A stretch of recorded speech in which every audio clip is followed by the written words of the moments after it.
We are back live at Henley Field in Lakeland, Florida for this winner's bracket game between Polk State College and Gulf Coast. I am Scott Jamison. We'll have Tyler Allen joining us here momentarily. Kyle Wilson, thank you very much to him for the help this weekend that he gave us. He came down here on his own just to kind of give us some relief.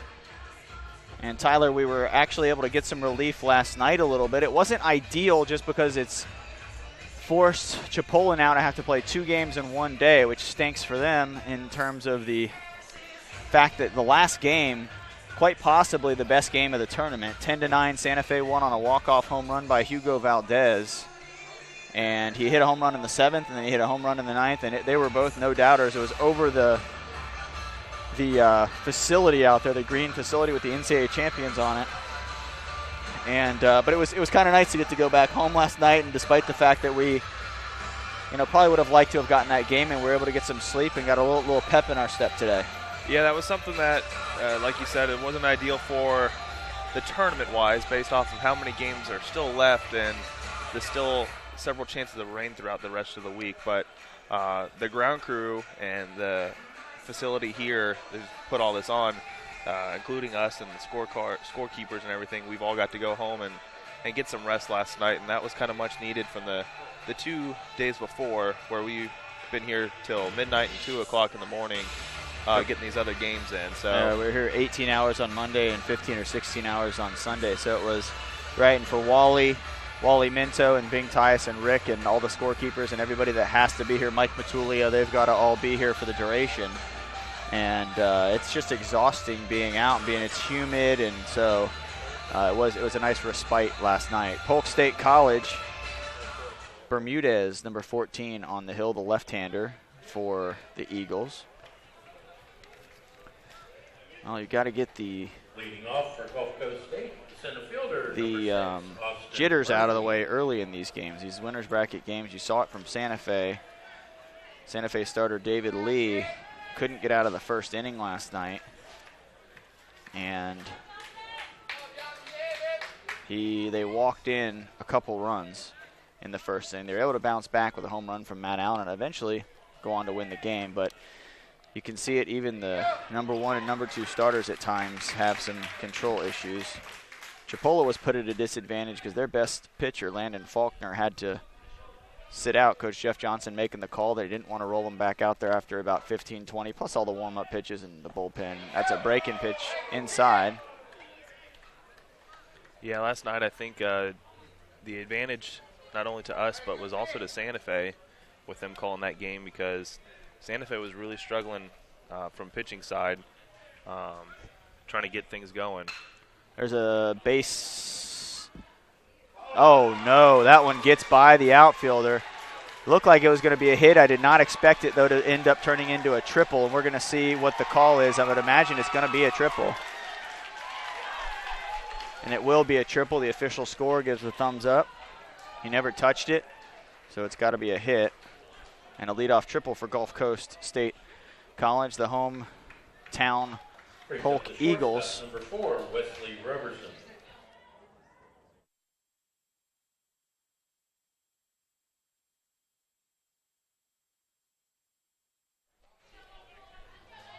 And now Wesley Roberson will bat. That was a triple by Austin Murphy.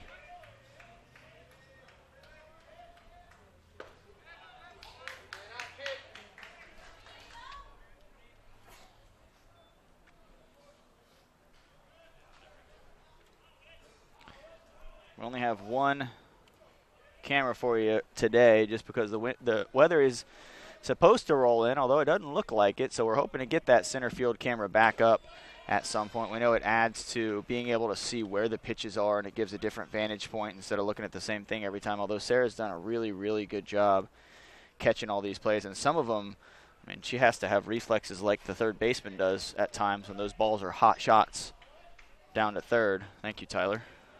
Tyler reads my mind sometimes. It makes my life a lot easier. I guess when we're together for 48 hours and 3 days or whatever it was, that we start to get on the same wavelength. I think working with you long enough, I've kind of known what you always seem to ask for, or why you're asking for something. Well, thank you. Got it figured out.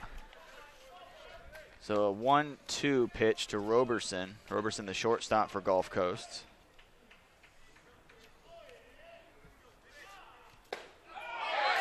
Strike 3 right on the inside corner. Roberson knew it. Beautiful pitch from Bermudez. Brings up the left fielder, number 2, Bowen McGuffin. So Bowen McGuffin will now bat.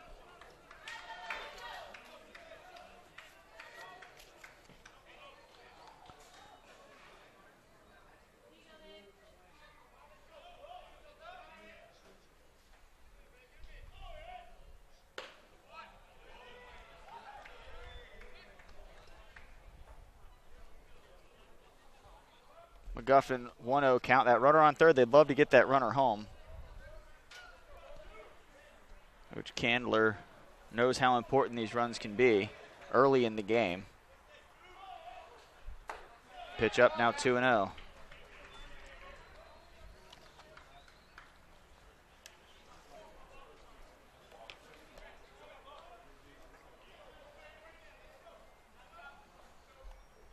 Well, it'll be Tyler and I the rest of the way. Kyle, again, came on his own to help us out, and we do appreciate him very much. Breaking ball fouled back, 2-1. It was not easy weather to be driving around in, and so thank you to Kyle Wilson. Kyle does a lot of work for the University of Florida, does lacrosse games for them, and so trying to venture into some baseball. That ball popped up. It will stay just outside of the infield. And a huge out for Bermudez. That leadoff triple. Now it's going to take a hit to get it in instead of a sac fly. Brings up the pitcher, number 16, Nick Nelson. Or a pass ball. The catcher's got to keep the ball in front. Now Nick Nelson will bat.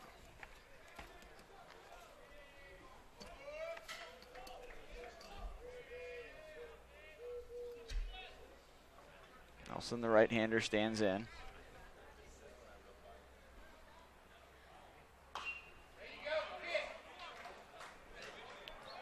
Appreciate you tuning in.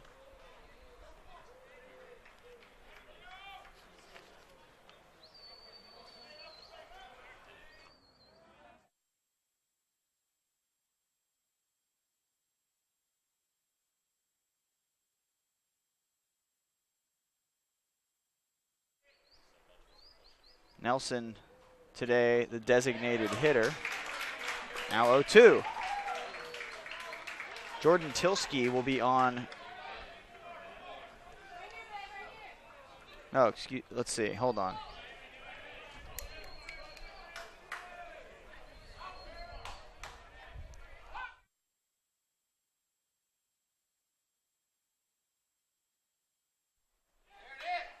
That pitch fouled back by Nelson.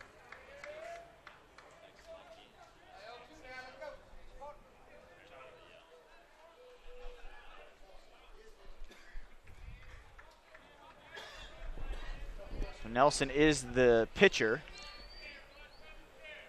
today, the guy batting in the cleanup spot, hitting cleanup. Always remember Brad Wilkerson for the Gators. Used to do that. Best pitcher and the best hitter. Swing and a miss, strikeout for Bermudez, and he gets out of a leadoff triple situation to get out of the inning. Big pitch from Bermudez. That'll do it for the top half of the first. We'll be back with Polk State at bat.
off for Polk State, second base. Back live at Henley Field, Polk State coming to bat. Bermudez worked himself, the starting pitcher for Polk, worked himself out of a leadoff triple situation.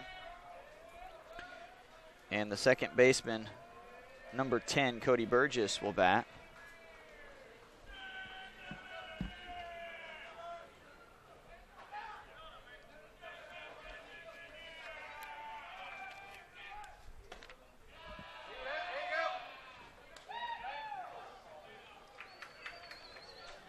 First pitch outside from Nick Nelson. Nelson hitting fourth for Gulf Coast, also pitching.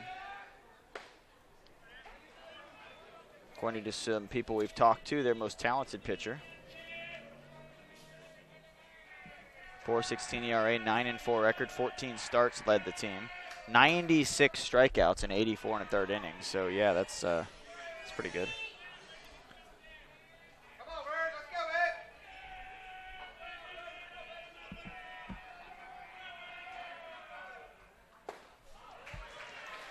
Swings through that one to make it 2-2.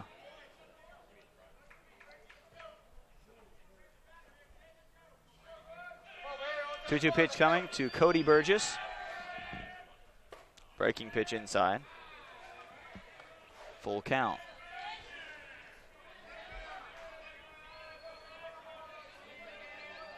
Polk won a state championship back in 2012. Cody Burgess draws a walk. Back in 2012, went 1-2 at the national tournament. Santa Fe, excuse me, not Santa Fe, Gulf Coast. Still stuck on that last game. Sorry about that. Gulf Coast, I'm going through the records here to find their last state championship. They last won in 1973. 73-65. They've got 2 titles. Coach back in 73 was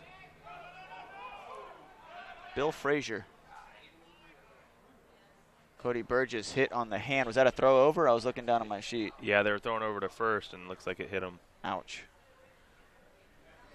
Let's hope nothing's broken.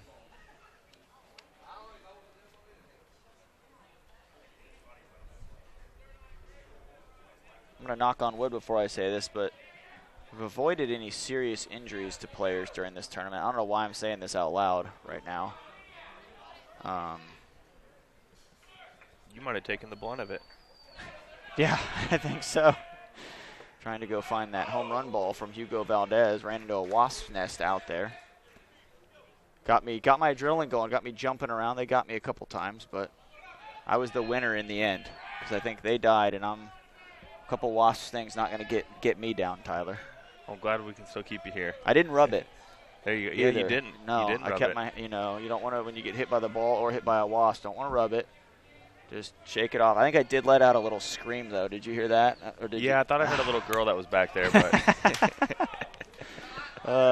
thanks. No, I did. It caught me off guard, for sure, as most wasp stings do. 1-1 count now to the number 2 hitter. This is Yason Gomez. I think I heard just a couple words that came out that probably wouldn't make it on the air. Shouldn't be repeated. Yeah, that's probably very possible. Laced up the middle, base hit by Yason Gomez.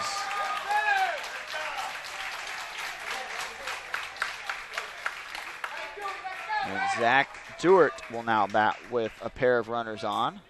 Come on, Dewey, keep it rolling. One at a time. Brings up number 27, the left fielder, Zach Dewart. Wait on it, babe. Come on. Nick Nelson with some impressive stats, 84 innings, 96 strikeouts. Could eclipse 100 today with 4 Ks. Right now, though, he's in a little bit of a jam. First and second, nobody out. Bottom of the first for the Polk State Eagles. Winner of this game will face Santa Fe College at 10 a.m. tomorrow. Come on, Dewey. Wait on, babe.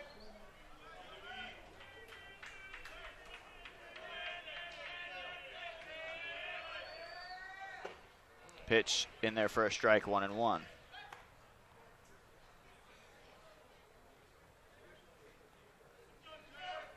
Santa Fe Saints, the first team to get to the winners bracket final. Defeated Chipola College on a walk-off home run by Hugo Valdez. It was an unbelievable ball game. That one down, ball 2.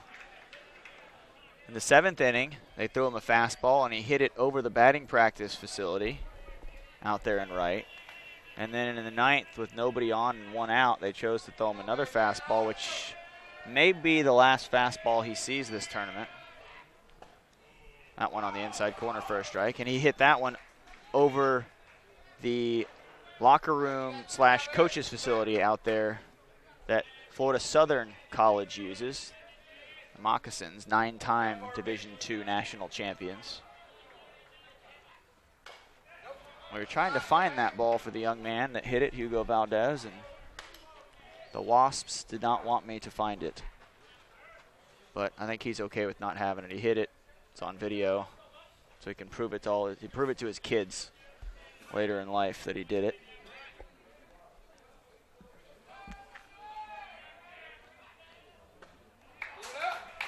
Zach Dewart takes ball 3. Full count now to the left fielder.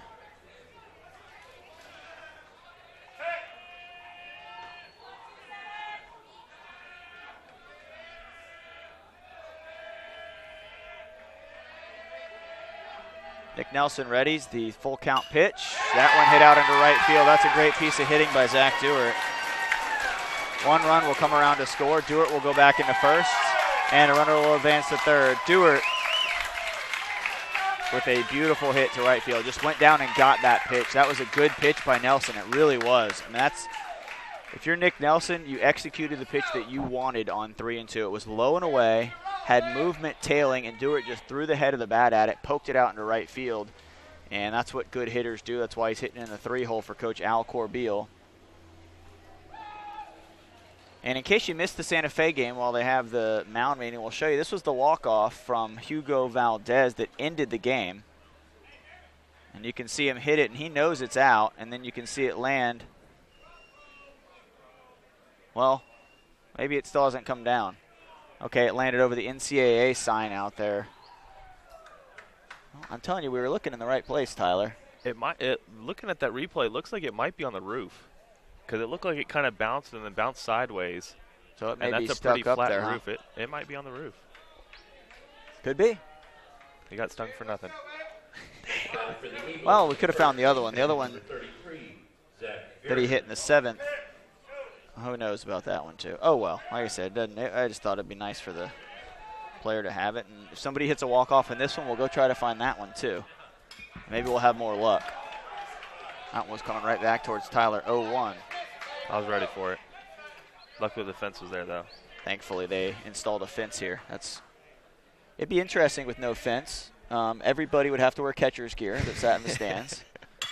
That one is hit well out to right center. Is it going to stay in the yard? It will. It's off the fence. The center fielder couldn't handle it. 2 runs are now home, and runners are at second and third.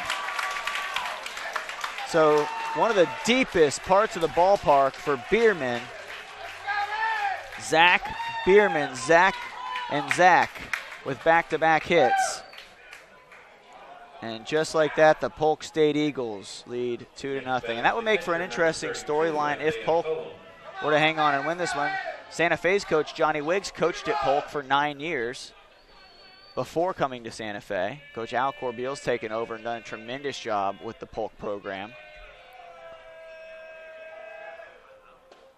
3 Suncoast Conference championships in a row, 5 in the last 6 years.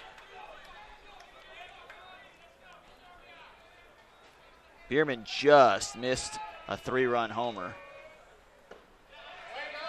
Wind is blowing out, so it carried it all the way to the fence. Center fielder made a nice effort to get to it.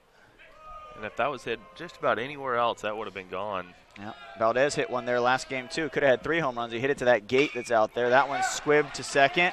Run will come home. Gulf Coast is playing the infield back to give up that run. They wanted to get an out. But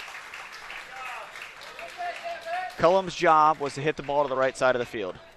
Infield back, hit a ground ball, that's fine. Hit a fly ball, that's fine. Don't pop out, don't strike out.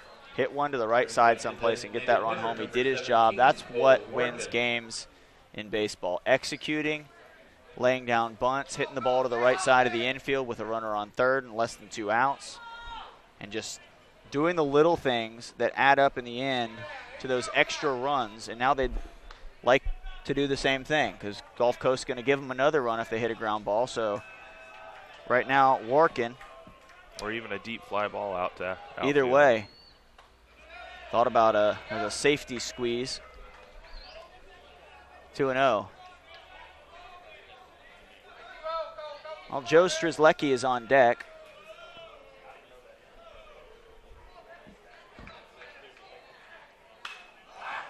Popped up, and it's going to stay in. That was what he didn't want to do. Out. Caught by the first baseman, Polk.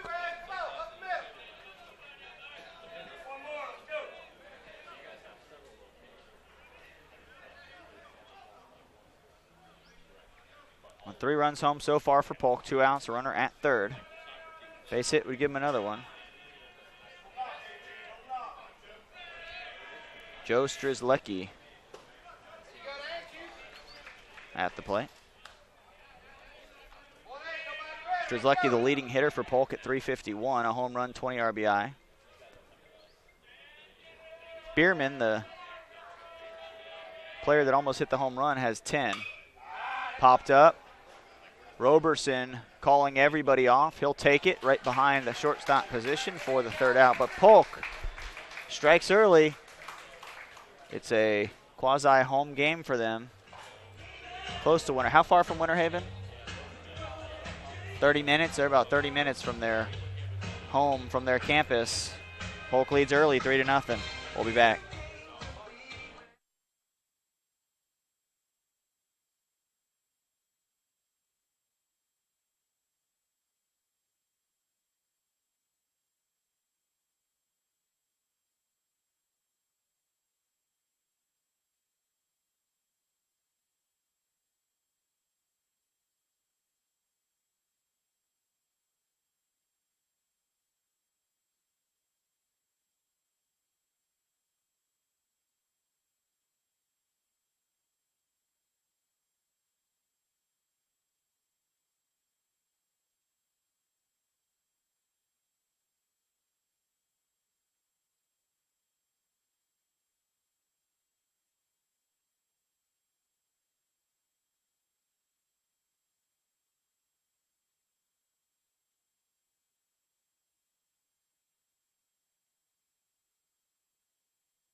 Leading off for Gulf Coast State, the right fielder, number 15, Carnegie Calzado.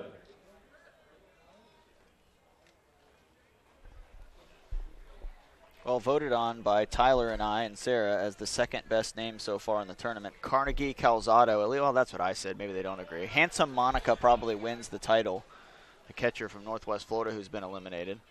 But Carnegie Calzado has got to be, that's a fantastic name. Carnegie sounds so sophisticated. Now if we only had trophies for names. We should get some made. I don't know that we could give it to them, but or that they would, that Bing Tyus would agree that the best name in the tournament was worthy of an award. Really should go to their parents, shouldn't it? The award, since they named them. That's true. It's not like he picked it. Yeah, he didn't pick that name. He's lucky he got such a cool name. He's cool parents, but anyways, it's been a long few days. Sometimes you gotta just talk about people's names. Whoa! In the on-deck circle, almost just got smoked by a foul ball. That was wisely. Along with it almost going back into the dugout. He wisely got out of the way of that one. Oh, Scott. And I'm out of here. He'll be here all week. Literally. Going to pull a George Costanza and leave on a high note. No, we will literally will be here all week, yes.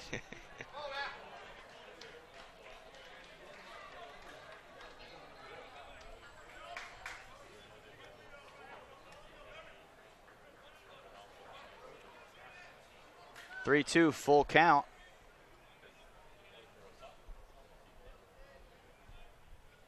And Calzado will step out. Calzado, the right fielder today for Coach Candler. The assistant coaches for Gulf Coast, Jericho Weitzel and Kevin Tolar. Swings through it, strikeout for Bermudez. Bermudez, we talked about Nick Nelson's stats. Bermudez right there with them. 391 ERA, 4-1, 54 strikeouts in 46 innings. This is his 10th start.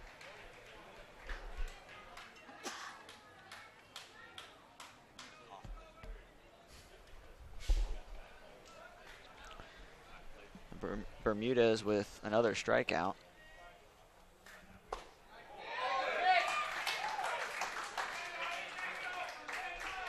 Three runs home for Polk in the first. We are in the top half of the second with Gulf Coast batting. Calzado struck out, the third strikeout for Bermudez. And now Wisely. Alec Wisely out of Sandalwood High School in Jacksonville will bat. Wisely came into the tournament. He also pitches. Started 8 games. Hitting .351. So he hits and pitches really, really well. .355 ERA, 6-1, 8 starts, 12 appearances, 49 strikeouts, and 58 1/3 innings pitched for Wisely. And he hits .351 with 2 home runs, 23 RBI, and 8 doubles. Wow. Guy does it all. Some multi-talented players for Gulf Coast. Nick Nelson, their pitcher today, also hits cleanup with 9 home runs, 45 RBI, 9 doubles. That's a nice luxury to have. Well, when you're not pitching, you can go hit 9 home runs for us. When you're not hitting, well, we'll let you hit and you pitch. That one outside and a walk to Wisely. Well, you don't have to get them all back at once if you're Gulf Coast. There is still some time, so want to pick at it. And getting base runners is one way to do that. Drawing a walk. Now making Bermudez go out of the stretch. Make him have to think about a runner. You can dance around a little bit out there. And pitching is half mental.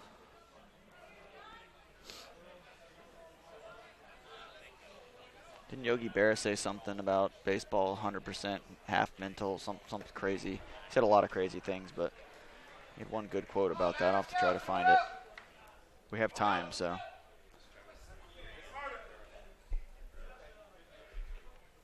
Wisely on the base paths. 2 steals, just 3 attempts. So he may not be taken off, but now a 2-0 count in favor of Bennett, the catcher.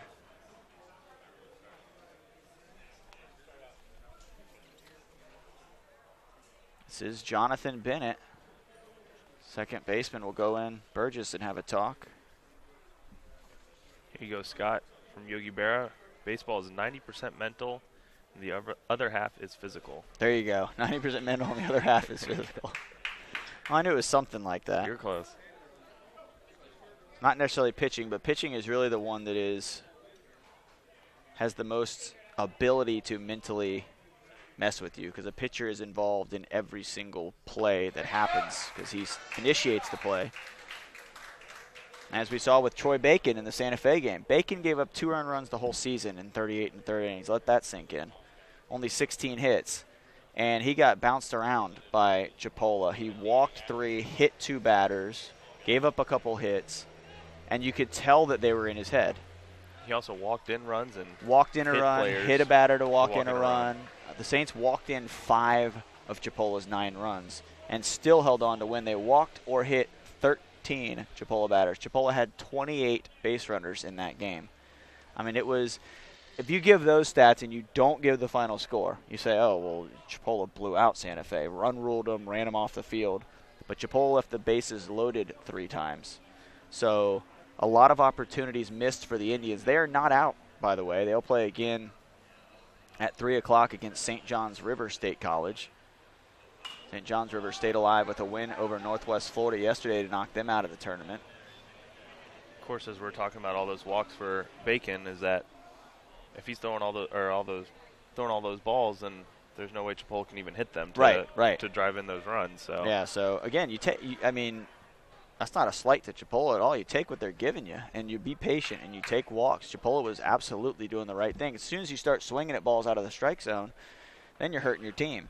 So they were doing the right thing, being very disciplined, and just ended up on the wrong side of the final score. But Chipola, so far of the teams, you've got 2 right here that haven't lost that have looked very impressive. St. John's, Santa Fe, Chipola are the teams remaining in the tournament right now. Well, let's pull the bracket out and just look. That's the wrong one. That one's not filled out. So let me pull out my filled out bracket. Well, I think that game that we watched with Santa Fe and Chipola could have been the state championship game with how well that game was played. You can't ask for much better of a game. No, it was just a back and forth. Each team had moments where they could have blown the game open. Each team had moments where they had the lead and then just couldn't hold it. Saints led 8-3 at one point and they gave up 6 runs in 2 innings in a row. Some discussion going on here, I'm not sure. What's going on, but I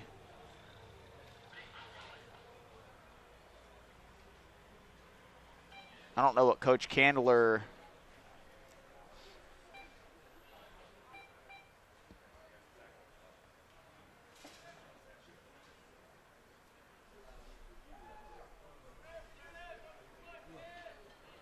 well, we're not sure what happened. What I do know is Gulf Coast has 2 runners on with 1 out. State is number 7, first baseman Josh Polk.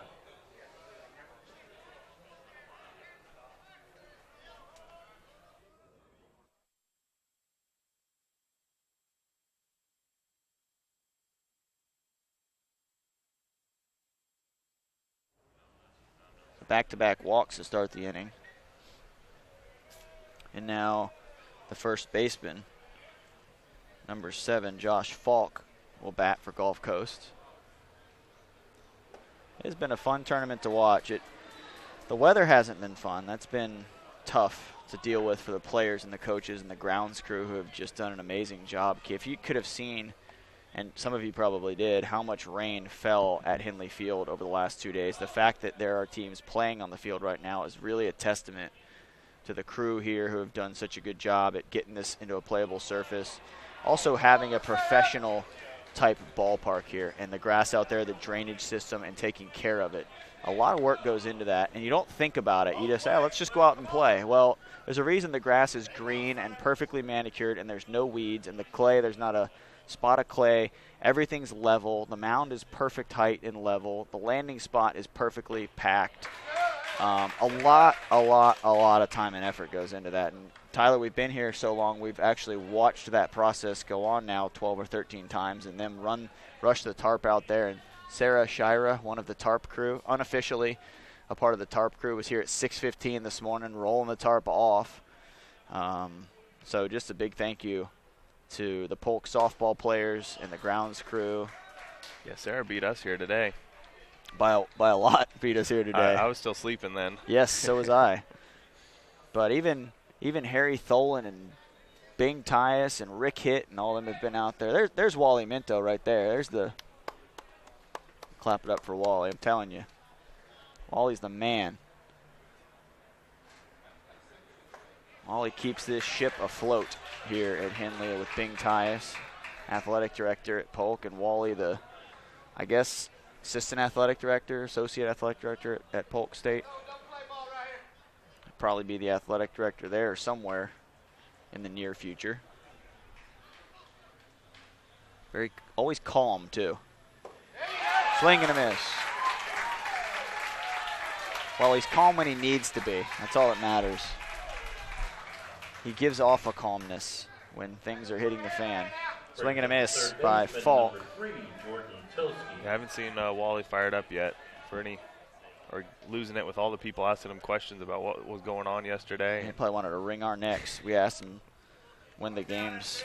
We were getting the same thing and saying, like, we don't know. We're not sure. We have no clue what the rain's going to do. But it's a natural question to ask people that you think know what's going on. But, Wally's not a meteorologist. Spins that one in there inside, ball 1. That's where we wish we had the center field camera up and running today, because I would like to have seen where that one was. Maybe we'll try to go get that thing up and running.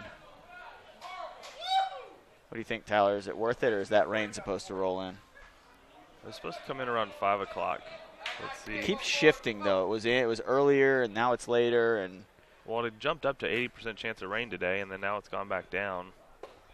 There's a strike. Now it's down to 20% chance of rain today. So okay, well, we'll try to get that center that field camera up. Yeah, we'll get that up for your viewing pleasure. Of course, the other day it was 20% chance of rain and it downpoured. And it monsooned. Yes, that was incredible. Well, that's the Florida weather. Yeah, that's pretty much every day in the summer. You can write it down for some sort of a shower somewhere in the state, and usually most of the state. I grew up in St. Petersburg, and it pretty much rained with the sun out every day in the summer. It rained even if it was 5 minutes, 10 minutes. You get some sort of we called them a sun shower. You get a sun shower that would come through, and you just wouldn't even think twice about it. You just keep doing whatever you're doing because you knew it was going to be done in 5 minutes. The rain the last 2 days has not been like that here. It's been actual storms. And if you're watching the game last night, we referenced it. It was the Africa-shaped storm. And Tyler put a picture up on his Facebook page, and the inside of the storm, the yellow portion of the storm, looked exactly like Africa. It was just about as big. I mean, that thing was a monster. Swing and a miss. Strikeout for Bermudez. Well, Sarah said he was good. He's got 5 strikeouts through 2 innings. 4 of them swinging, 1 of them looking. Big timeout by Jonathan Bermudez, and Polk will take a 3-0 lead into the bottom half of the second. We'll be back. You're watching the 2016 FCSAA tournament right here on YouTube.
Back at Henley Field, winners bracket game.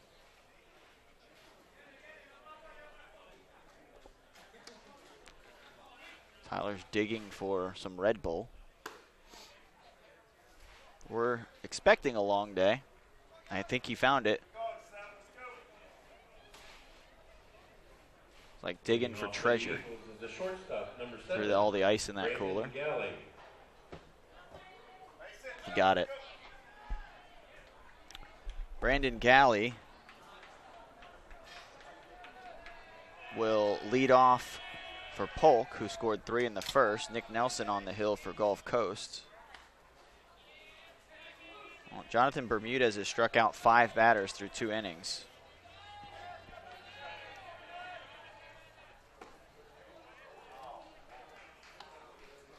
One now from Nelson to Galley. Santa Fe Saints have moved on into the winners bracket final. They'll face the winner of this game. The loser of this game, that is Nasty breaking ball from Nelson. The loser of this game will, let's see here, will face off against Eastern Florida State College today at 6 o'clock, which is going to be later than that, but that's when it's scheduled for. It's the 4th game today, let's put it that way. The center fielder, number 1. The next game, Frey. pull up the update, make sure I'm giving you the right times or at least the right general vicinity here of when these games are going to be played. The next game scheduled for 3 is St. John's and Chipola. And the loser of that one will head home.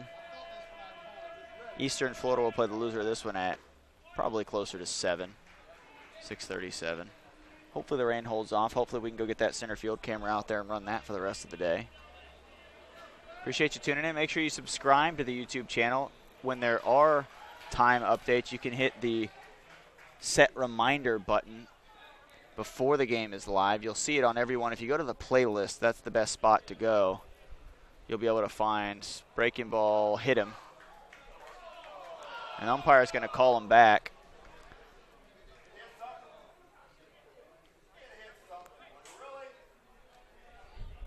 I think he's saying he stuck his elbow out there. I don't think we're going to be able to get a replay, but let's watch it here. Get to this pitch right here. You see, he moved. If he's saying that he stuck his elbow out, granted, we have the benefit of a replay, but he did not stick his elbow out. He actually pulled it back, and it was hit. You can see it move back just slightly, but the umpire called him back in. And the count will be 1-2. 2-2, excuse me. Thank you, Tyler. One grounded to third, past the third baseman. They'll give him a hit for that one. Hit that one hard.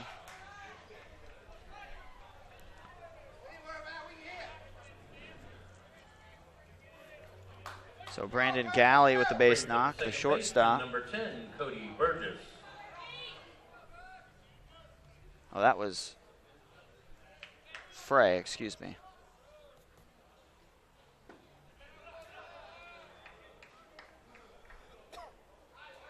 So now the top of the order, that is Skylar Fry at first base. He's the one that had the hit. My apologies.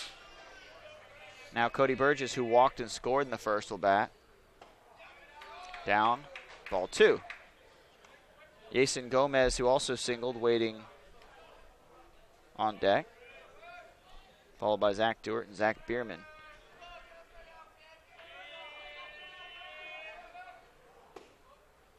Outside corner strike.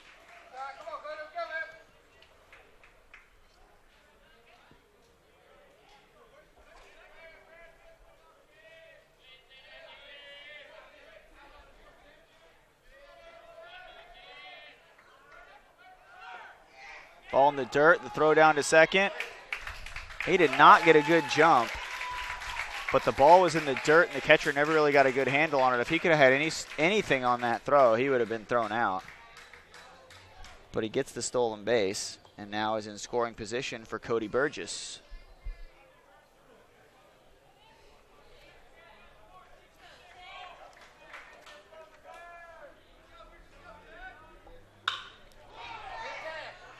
Hit out to right. It's going to be caught at the fence, right about 10 feet in front of the fence. Throw comes in, runner tags up.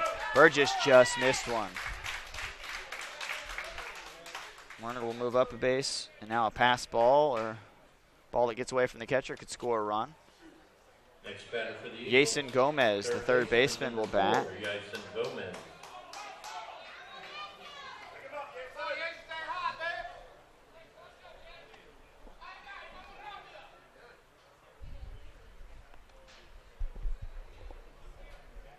Skylar Fry at third base.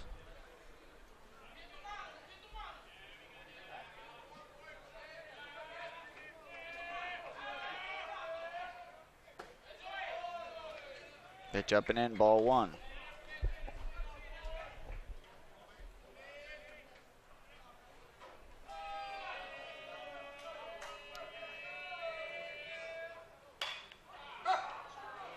one right out to the pitcher, shoveled over for the third out. So Polk not able to get that runner in, but they still lead 3-0. We are going to the top of the third. Due up for Gulf Coast, top of the order, Murphy, Roberson, and McGuffin. We'll be back with more from the 2016 FCSAA tournament. You're watching it live right here on YouTube.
Back here at Henley Field, Scott Jamieson.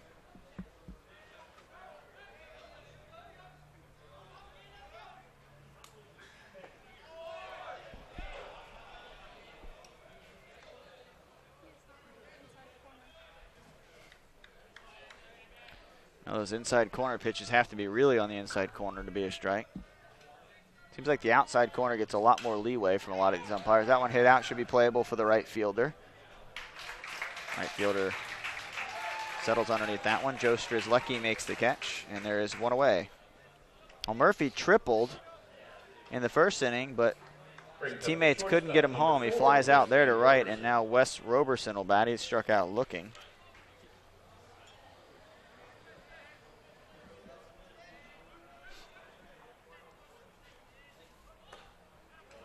Roberson, a .317 hitter. Has some pop, too. 4 home runs, 2 triples, 7 doubles.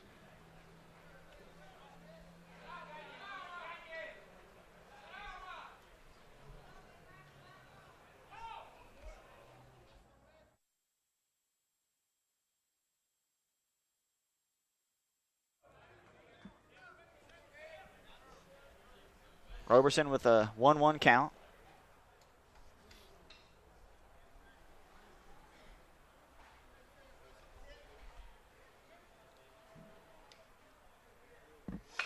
Roberson hits that one out to right field. That should be playable also for Strzelecki.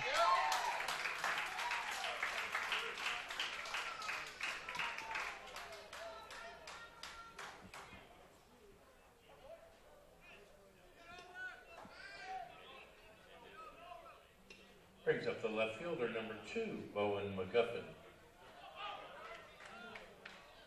Bowen McGuffin will bat with 2 outs and nobody on.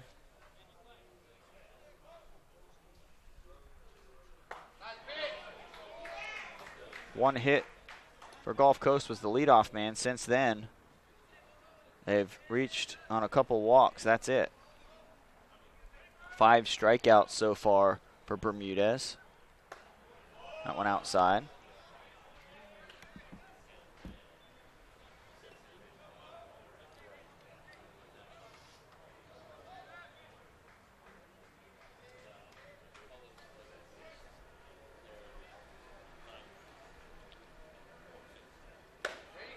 That one's a strike on the corner.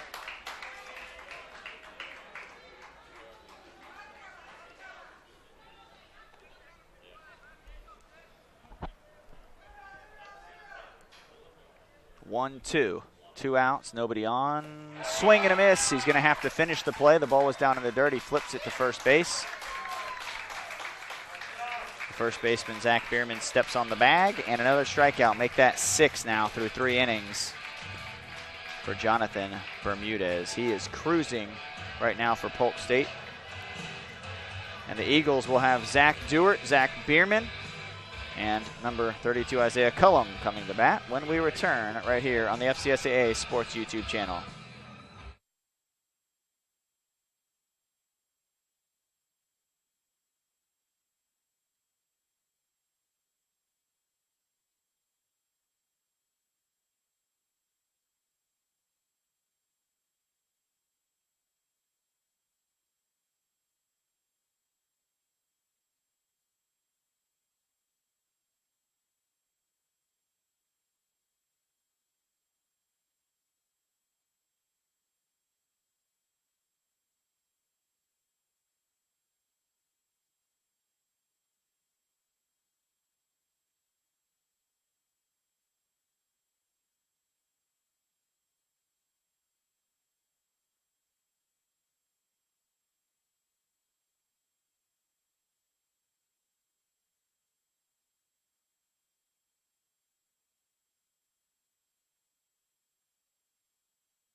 Zach Dewart will lead off for Polk State.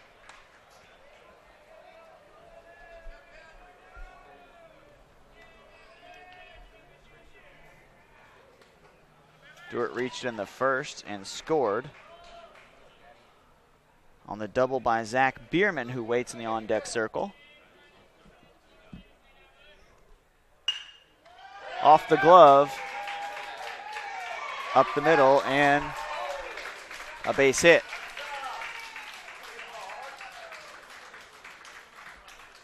So a base hit off the pitcher's glove for Dewart, and now Zach Bierman come up with a chance to try to add to the Polk State lead.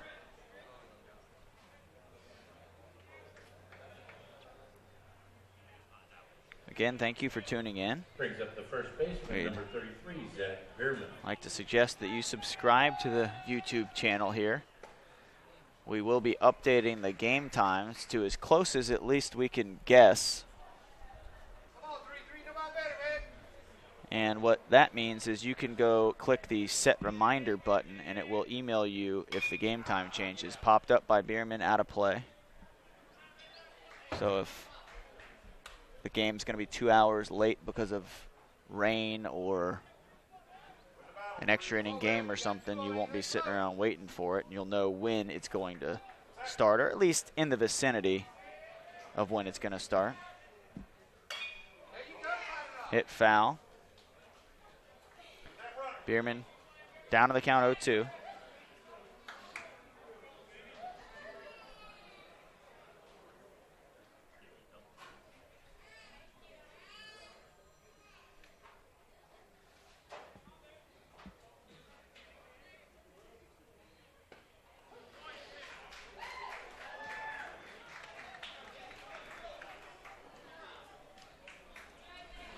So a strikeout of Bierman. Number 32, Isaiah Cullum. And now Isaiah Cullum will bat, the catcher.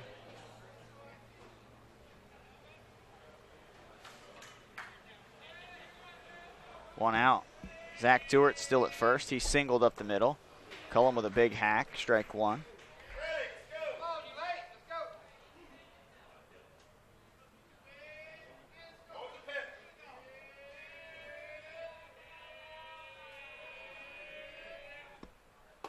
Pitch up high, now 1-1.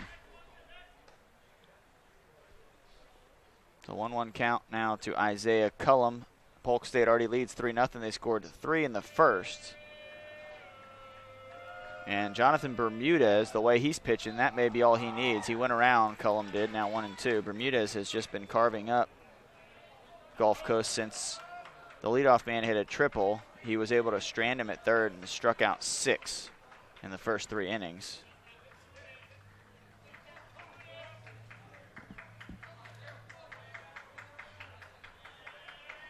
One and two coming to Cullum. One out. Stewart at first. Winner's bracket. Runner takes off. Slider down. Throw off the mark. And they have picked 2 really good pitches to run on. Both of them have been sliders down. And they've gotten not even great jumps. Good jumps, but not. It's not like they stole it off the pitcher. They just picked really nice pitches to run on. So a stolen base for Zach Stewart. Puts him in scoring position for Cullum. Count even. Outside corner, pitcher's pitch, strike 3.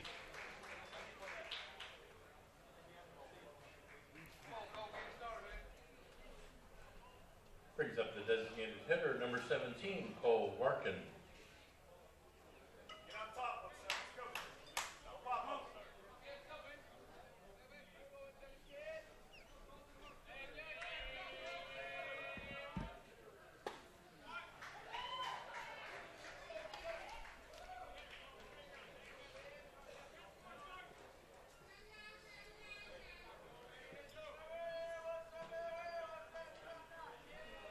0-1 count now to the batter Cole Warkin. He popped out in foul territory to the first baseman. Runner comes off the bag. Catcher struggles to pick it up but keeps it in front. That was the important part.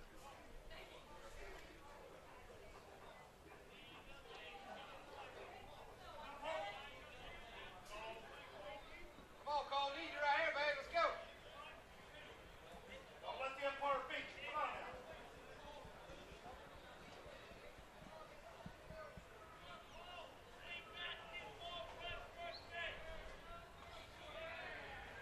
0-2 pitch coming. Nick Nelson steps off. Now he's back in there. Cole Warkin trying to knock that runner in from second. Fouled off.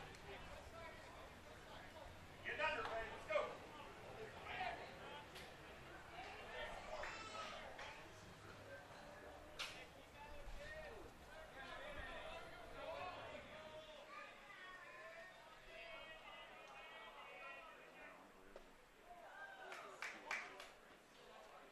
That ball a little outside. Ball 1.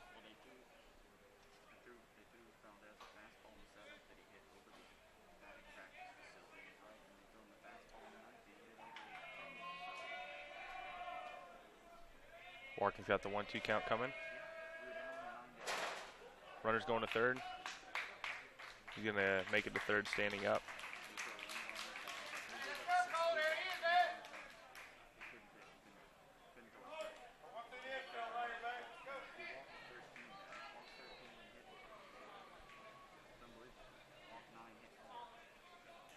Playing the umpire. Let's go, baby. See him. Fouls that one off.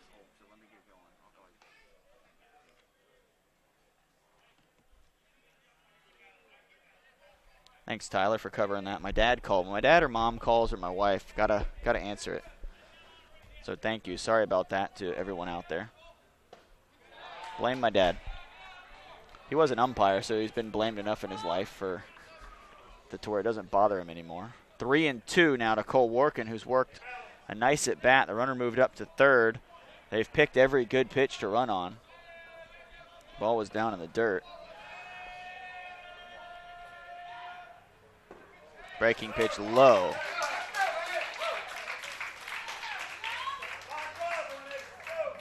wait on me, go.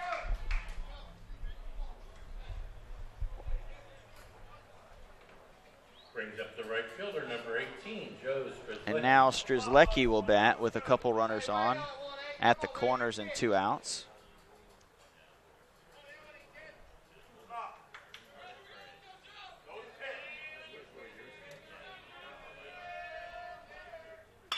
Strzelecki bounced one towards the hole, second baseman. Nice play, a spin and a throw for the out. So Gulf Coast gets out of the inning. Polk leaves a couple runners on base, and we're going to the top of the fourth. Due up for the Commodores, Nelson, Calzado, and Wisely. We'll be right back.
Number 16, Nick Nelson.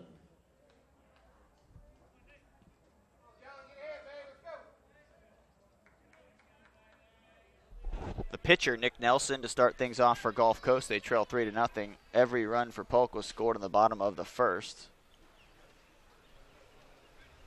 They're trying to advance on to play Santa Fe College tomorrow morning at 10 in the winners bracket final. The winner of that game will be guaranteed a spot in the championship game. They'd have to be beaten twice by the team that comes out of the losers bracket. That's where that if necessary game on Saturday comes into play. Which, looking at that weather forecast, looks like it could be a rainy Saturday. Saturday could be rough, so the winners bracket team's going to want to try to finish it up if they can. It also gives them an extra day to plan travel and all that. They'll have to leave Wednesday, whoever wins this thing, to head to Grand Junction, Colorado. So it'd be beneficial to finish up on Friday. I bet the finance department and travel department at the college would appreciate it as well, having that extra day. Nice running pitch on the outside corner.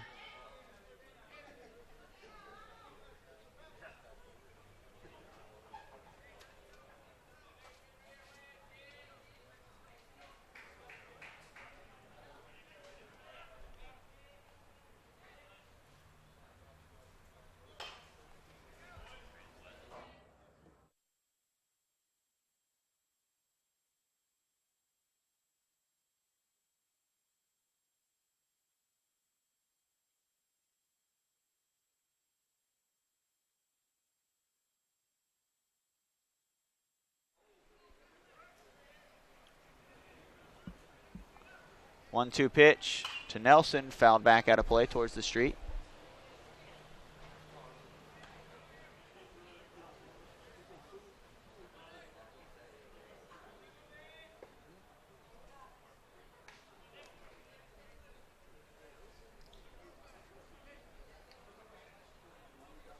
Bermudez ready. Nelson, the opposing pitcher, stands in. Tapped foul down the third baseline.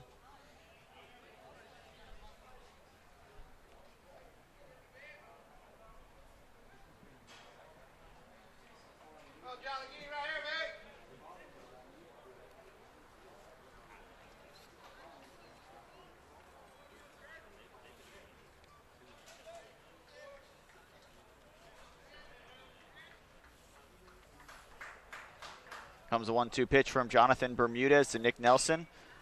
Another foul ball. Nelson hanging in there, good at bat. Try to run that pitch count up for Bermudez. He hasn't had to work too hard in this game. Had to work around 3 base runners.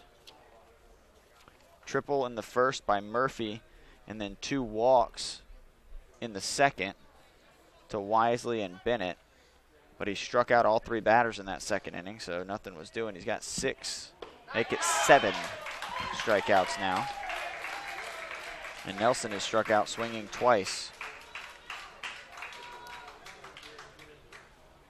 Brings up the right fielder, number 15. Carnegie Calzado will bat.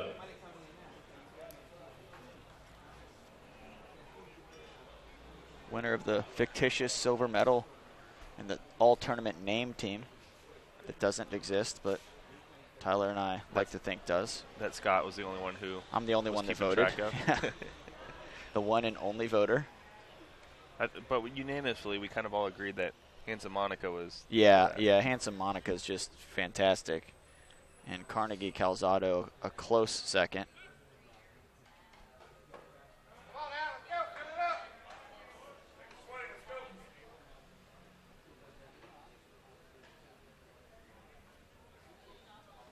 Three passes.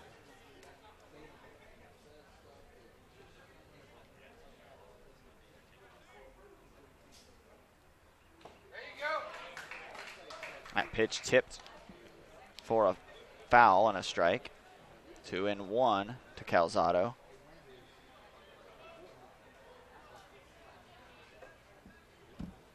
Fill it up, man. Let's go.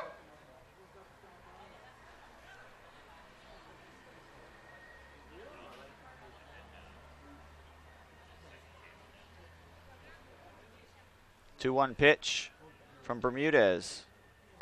Down, now 3-1.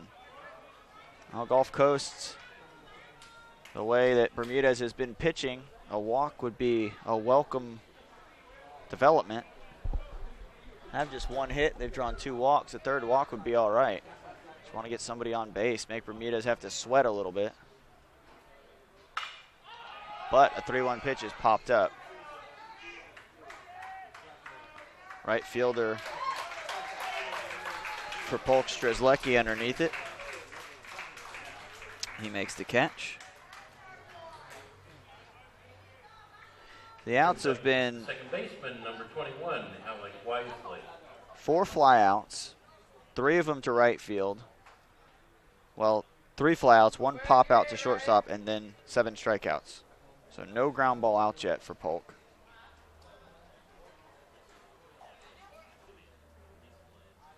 Seven in a row now set down by Bermudez. Of those 7, 4 are strikeouts, excuse me. And the other 3 are flyouts to right. So Strzelecki's been busy, and Bermudez and his battery mate Cullum have been busy. 0-2 now to Zach Wisely.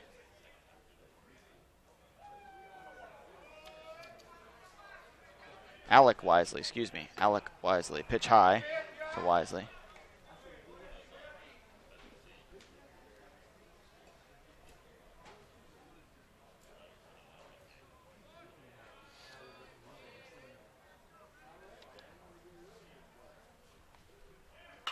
Off-speed pitch popped up. He took a little bit off. Wisely tried to wait and drive it, but he was out in front a little bit. And then by the time he slowed his swing down, all he did was pop out. So another fly ball out, and we're going to the bottom of the 4th. Polk with Galley, Fry, and Burgess due to bat. We'll be back right after this.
back at Henley Field. For your Eagles is the shortstop, We've been here number for 7, 4 days and Brandon Galley. 40 hours, well over 40 hours, 50 hours probably.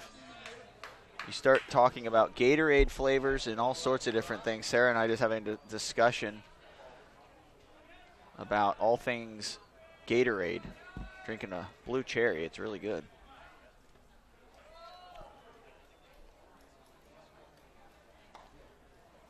So the topic of conversation can just venture off anywhere, kind of like the broadcasts have been. Galley leading off. He struck out swinging in the second. Hits that one well out to left field. Will it stay in the park? It will not. Home run, Brandon Galley. He just got enough of it. Galley with a solo home run to make the lead 4-0. For Galley, the first home run of the season for Brandon Galley. He was hitting .216 coming in, did not have a home run. And usually when you're not a home run hitter, to get one, you've got to yank one down the line to the shortest part of the park, and that's what he did. And you know what? It counts the same as the ones that go off the batter's eye in center field. Congratulations to Galley. He is a sophomore from Louisville, Kentucky. Not sure if he hit one last year, but he got his first one of this season. And now Skylar Fry will bat, the number 9 hitter.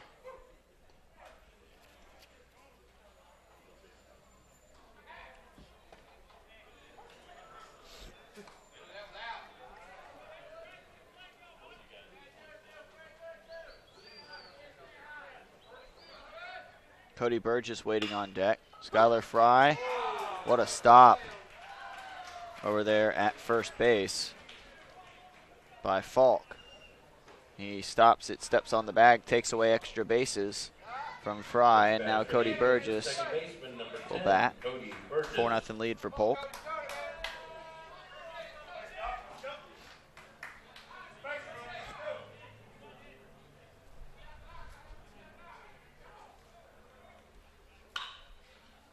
Burgess fouls it off towards the street.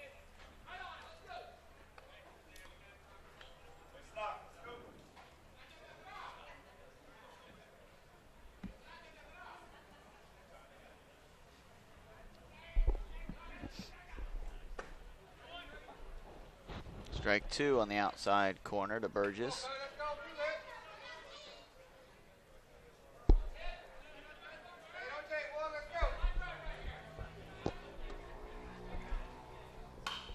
Burgess grounds one to third. Throw, nice play by the third baseman. He kind of bobbled it for a second, but was able to gather it in and throw out Burgess. Tilsky kind of popped up on him, landed back in his glove. He was able to locate it and throw him out. And now Yason Gomez.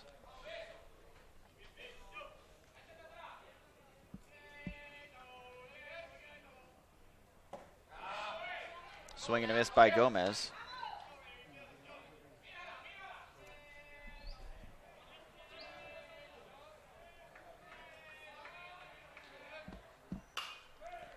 Ball hit out, skied out to center field. Murphy underneath it for the out. And after the home run, they go in order. But Brandon Galley smashes one out to left field, just gets it over the fence. And now a 4-0 lead for the Polk State Eagles. We'll head to the 5th.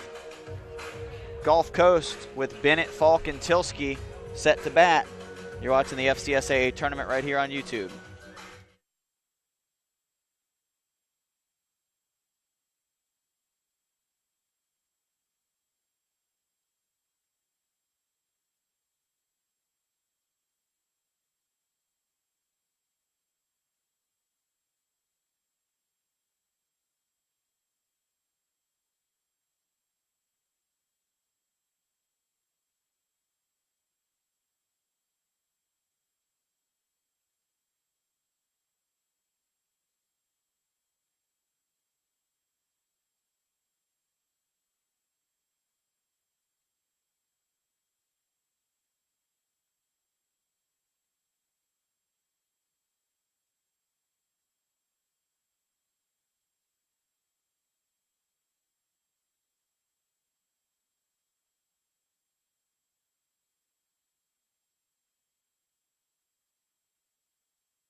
Jonathan Bennett, the catcher, will lead off for Gulf Coast.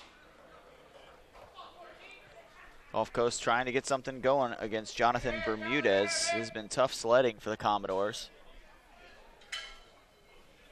There you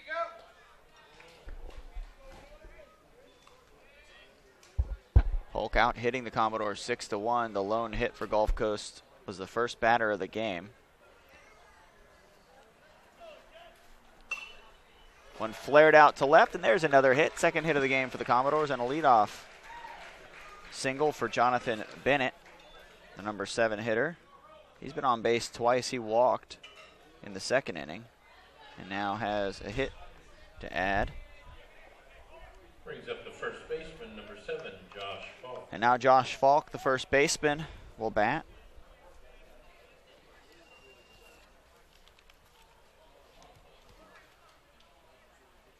Falk, a big man, 6'2", 230.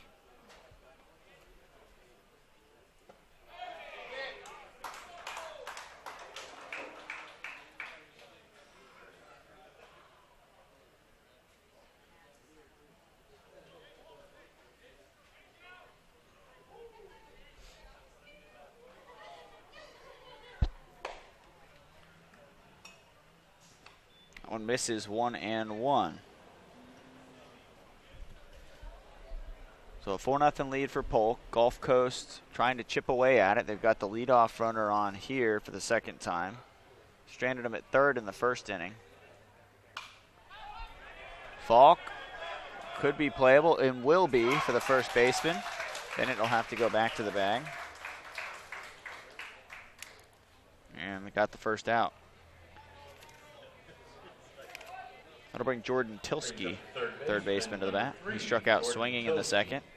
One of 7 strikeouts for Jonathan Bermudez.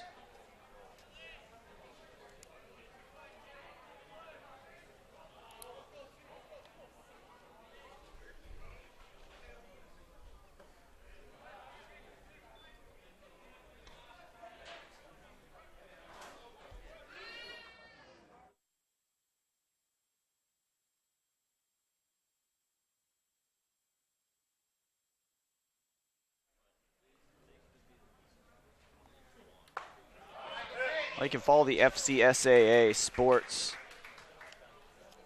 FCSAA in general, on Twitter and on Facebook. Tom Haggerty is posting some great photos from every game. You'll see him around here every once in a while. He may get some camera time. He prefers to be behind the camera, and it's a good thing because he takes some really good shots. Does a good job getting the action shots that are going to be up there again on. He will post them as albums on the FCSAA Facebook page. He usually links it to Twitter as well. So if you go follow those pages, you'll get the updates as they come in from Tom. Make sure to subscribe to the FCSAA Sports YouTube channel. And for everything FCSAA Sports, Rob Cheney does a great job upkeeping the FCSAAsports.com website. That also has all the links to everything here and has standings, stats, schedules, anything you could really ask for when it comes to Florida College System Activities Association athletics. Down in the dirt, base occupied, so a strikeout, 8th now for Bermudez. We talked to Kelly Warren, the president of the FCSAA, who does such a tremendous job the first day, about the FCSAA and how it's not just athletics. Athletics, of course, a big part of it, but there's also forensics and debate and brain bowl and the fine arts, theater. So lots of different things that extracurricular for students that help them succeed and help keep them involved. And a lot of those teams, the Brain Bowl teams and stuff, compete against the four-year schools and win. They go compete against University of Florida, USF, UCF, FSU. That one outside. And go win those competitions. Well, two-year colleges, I think, sometimes get a bad rap. As the count here 2-0 to leadoff hitter Murphy. Get a bad rap as that one on the outside corner as being just, for people who can't go to a four-year school, which is just is so far off base that it's not even funny. It's affordable and it's great education. Santa Fe College, the #1 ranked by the Aspen Institute college in America. There's 1,100 community colleges. Santa Fe College #1. Indian River's been on that list. Had some other schools that have been on that list. I believe it was Indian River. I'll have to try to look that up, but I know there's been some other schools that have made that top 10. And it just gives students an opportunity to succeed, and that's what it's really all about, is an opportunity. And that's what the FCSAA helps offer thousands of students. 2-2 count to Murphy. To first, on a hop. Step on the bag, inning over. So in the top half of the fifth, a leadoff single. Then it is stranded, and Polk will come to bat with a 4-0 lead in the bottom of the fifth inning with Zach Stewart, Zach Bierman, and Isaiah Cullum coming to bat.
Zach Stewart leading off for Polk. They lead 4-0 over Gulf Coast in this winner's bracket game.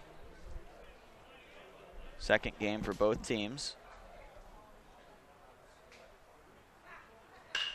Stewart drives one up the middle to the left of second base for a base knock. Another hit for Stewart, his third.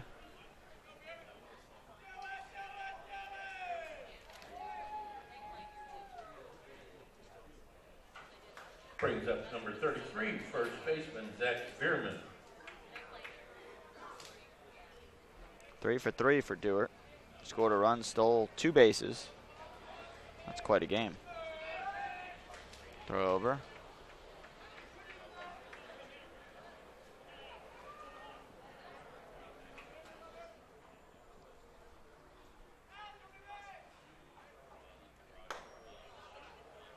That pitch misses. 2-0. Nick Nelson on the hill for Gulf Coast. Gulf Coast with a good year athletically. Their women's basketball team won the national championship. Coach Rooney Scovall, Hall of Famer, came back to coach and picked up where she left off, winning a national title. All she does is win. And she's very down to earth and easy to talk to, too. Very nice, and couldn't happen to a nicer coach winning another national title. Add to her resume.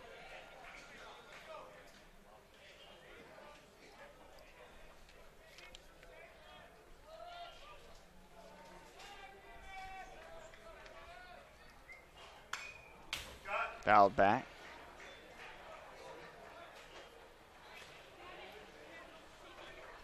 Full count to Bierman. Zach Bierman with Dewart at first. Bierman doubled out into deep center field to score a couple runs in the first inning.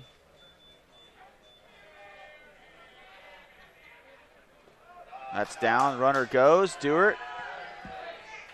Safe. Close play. Umpire right on top of it. Roberson caught it, but Dewart was already on the bag. He nabs another one.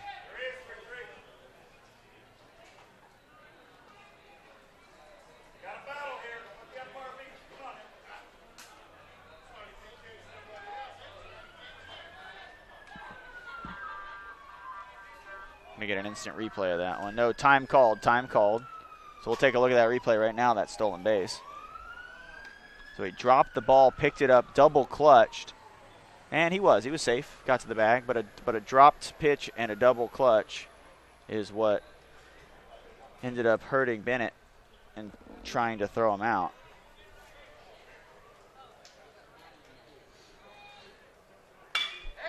That one hit to second. Bierman moves the runner over to third. Does his job hitting it to the right side, and the runner now stands on third base with one out.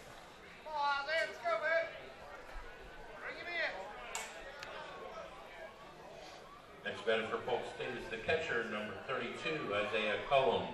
And now Isaiah Cullum will bat. The catcher, RBI ground out in the first and a strikeout looking in the third.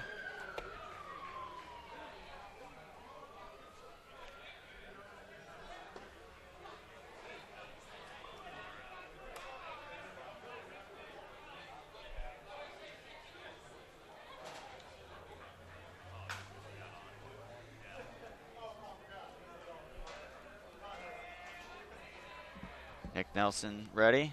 Pitch. Cullum hits it out to right. That will be deep enough to get the run home. It should be at least. Unless Yasiel Puig is in right field. So an RBI fly out. That was a pretty good throw, though, from the right fielder. Got a good arm. But I don't even know if Puig could have thrown him out. That was pretty deep. Cullum does his job. Knocks in the fifth run. The designated hitter, number 17, Cole Workin. Cole Workin will now bat.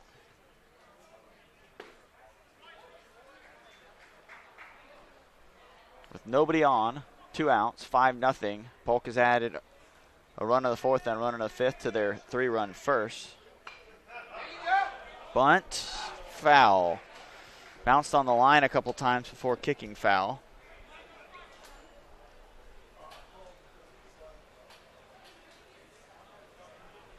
Say hello to Greg Wolf, athletic director at Gulf Coast. I'm sure he's tuned in. Greg does a great job with that department.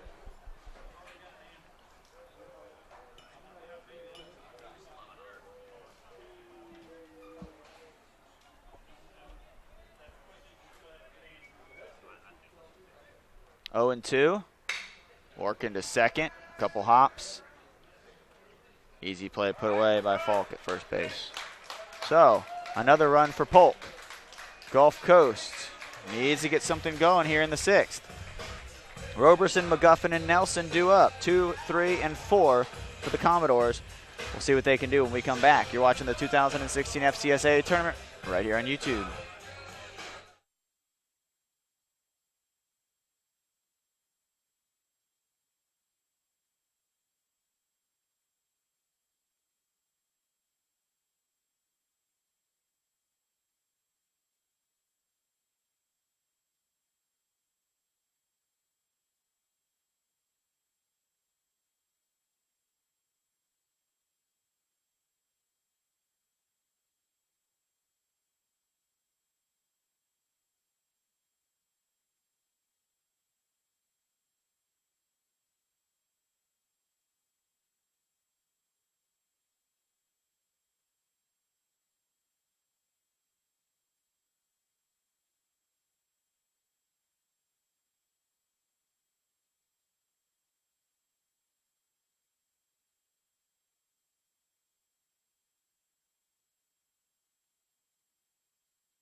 Wesley Roberson will lead off, the shortstop. Number 2 hitter swings at a ball down in the dirt for strike 1.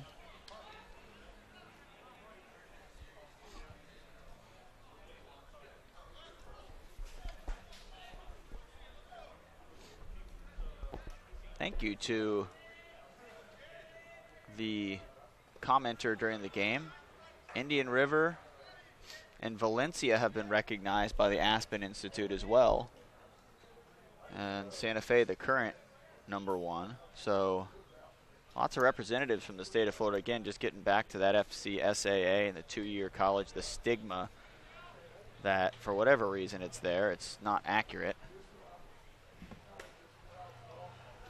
Pitch outside, 2-1. I myself went to Santa Fe, and Tyler went to Santa Fe. Sarah goes to Polk. And look at us, 3 successful individuals. Depending on who you ask, I guess. Sarah, of course, a college athlete at Polk as a softball player. But I'm glad I went to Santa Fe before I went to UF. I don't know that I was prepared to go to the University of Florida yet, just in terms of not academically, I probably would have been fine, but a couple years, that's on the outside corner first, right? A couple years at Santa Fe was the best possible thing for me. If I could have stayed there all 4 years, I would have. Now they offer bachelor programs at a lot of the schools. I know St. Pete College did that a long time ago, and more of the schools are now offering 4-year degrees. In fact, I think all of them might at this point. But it was the best thing for me and many other people. I know I spent 4 years at Santa Fe to get a 2-year degree, but that was also because I changed my major, which that Santa Fe kind of helps and allows you to do that without committing to something. Right, exactly. That one's down and in. Yeah, and a lot of people do that. A lot of people spend 4 years, 5 years to get their 2-year degree because they're working and you can't take a full class load. And shoot, it took me about 4.5 years to get a 2-year master's degree. So, you know, it's one of those things that you have to do what you can. You can't overload yourself, but a walk issued to Roberson to start off the inning. Now McGuffin, Bowen McGuffin. Well, I think Bowen McGuffin is in the running for a medal in the best names of the tournament.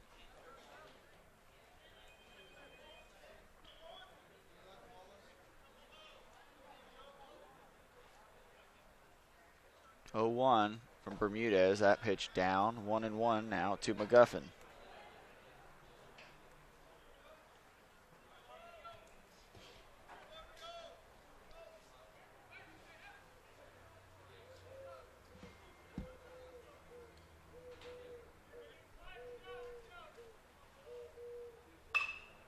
Pitch slapped out into left field. Base hit off the handle. Roberson will stop and turn back towards second. He made a big turn, thought about maybe going to third, but he would have probably been thrown out. So he did the smart thing with no outs and went back to second base. Walk and a single has Gulf Coast in business. I think he looked over at third base because the third baseman kind of ran out towards where the ball was and looked and saw there was no one on third base and maybe was thinking about it. Yeah, it looked like the third baseman realized it too and stopped in his tracks and ran back to third, or the pitcher came over and covered or something. I was more watching Roberson to see if he was going to go. But you're right, he did see an empty base there for a second and thought, but Polk was able to get over there and cover and stop him in his tracks. That one is hit well by Nick Nelson out to left. I don't think it's going to stay in. It's not. A bomb for Nick Nelson, the pitcher helping his own cause. And he just crushed a 3-run homer to left field. And that brings the Gulf Coast crowd to their feet, and it also gets the Commodores back in the game. What a shot by Nick Nelson. The ball, Tyler, today is flying out of the ballpark. Not as many home runs over the first few days, but today the ball jumping off the bat. The wind blowing out right now. And that one didn't need the wind. That one might have been able to get out through a wind. Nick Nelson crushes a 3-run homer. Still nobody out. That's one way to help yourself out as a pitcher. When it looked like Polk may run away with this one, Gulf Coast right back in the game. Going to get a mound meeting with Coach Al Corbeil, and we'll step away for just a moment.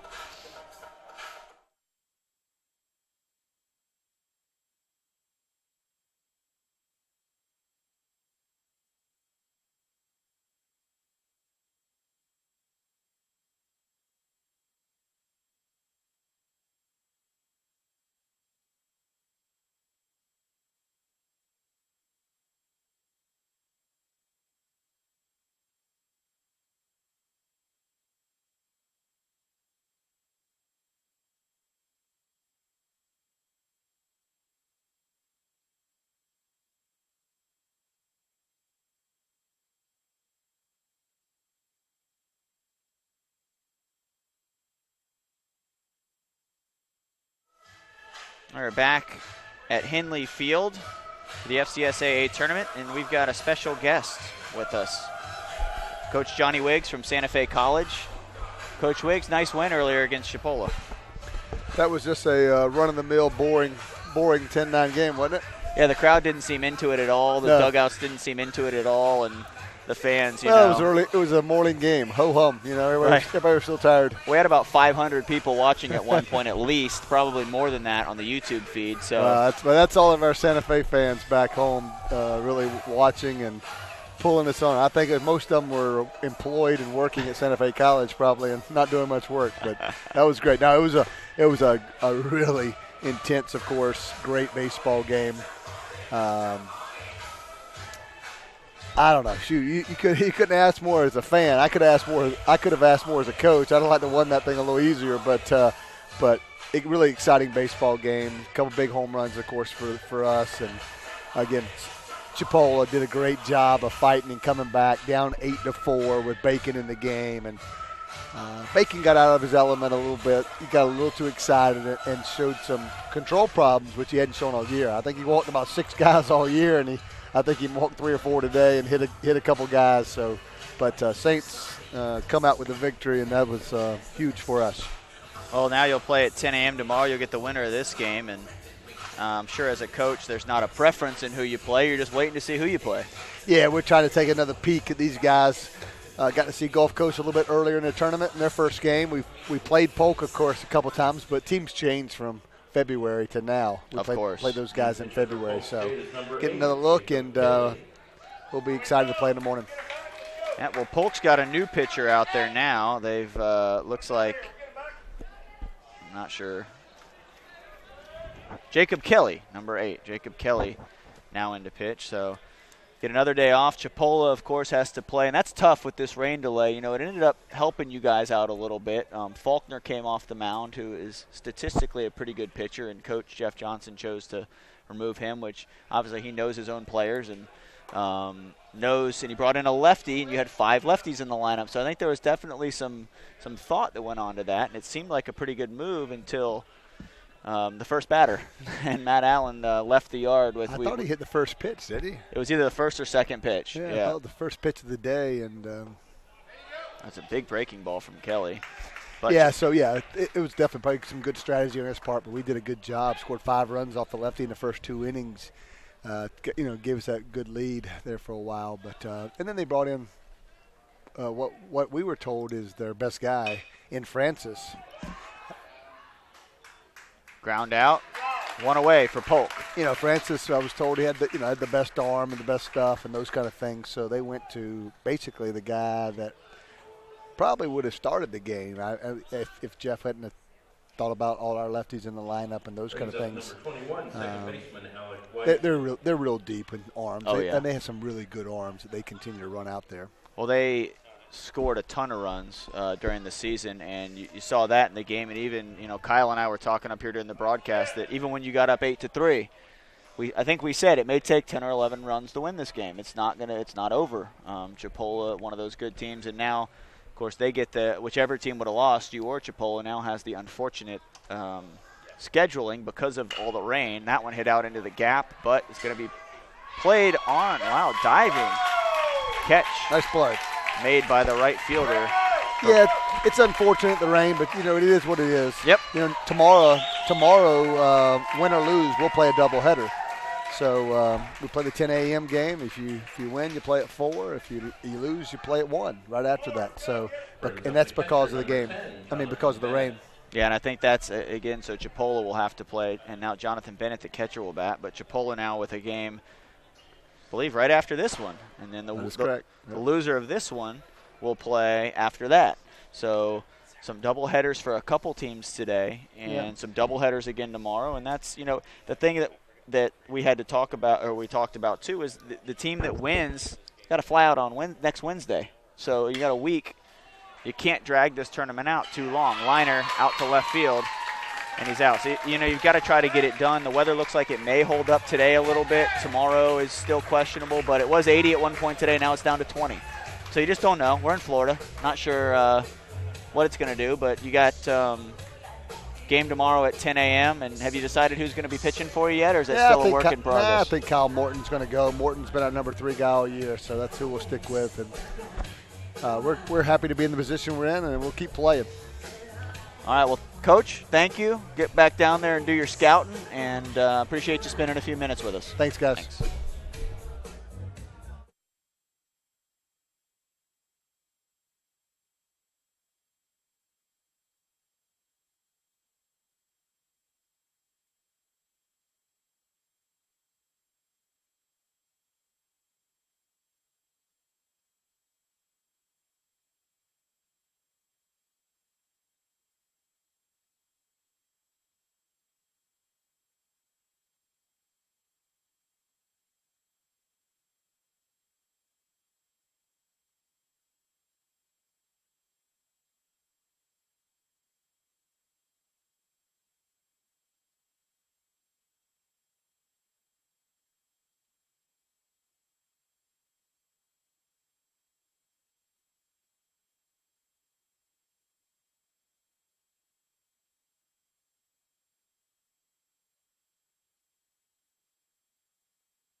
Joe Strzelecki.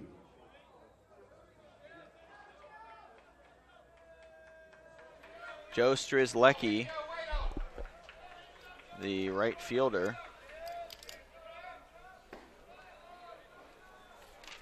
for the Eagles. He made a nice diving catch out in right field last inning.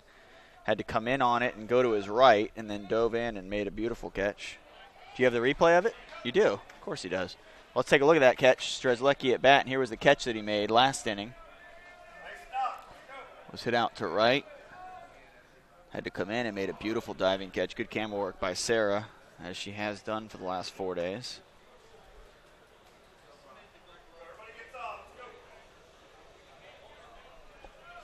So Strzelecki batting, 2-1 count, nobody out. One hit out to right, tailing away from the center fielder, and down into the gap. Strzelecki will go into second with a stand-up double to start the inning. So he flashes the leather in the last half inning and now smokes a double out to center field.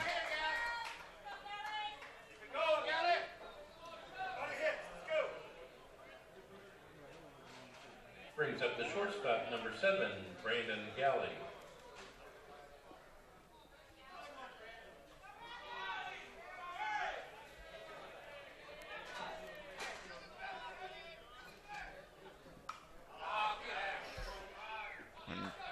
Knocked up into the netting.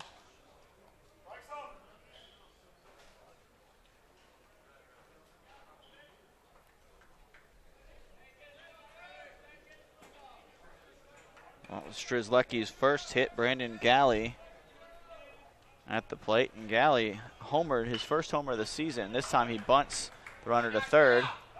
Sacrifice bunt executed perfectly.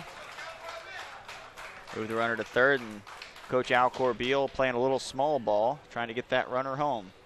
Number 9 hitter Skylar Fry will bat. He singled, stole a base back in the second, and grounded out to first in the fourth. Fielder, number 1, Skylar Frey.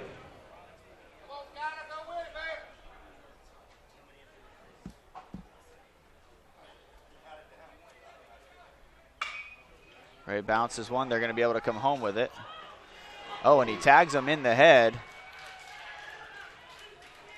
Well, he didn't do that on purpose. He kind of slid into that tag, but he did take a shot. I don't know if I'm going to take a break real quick. We'll be right back.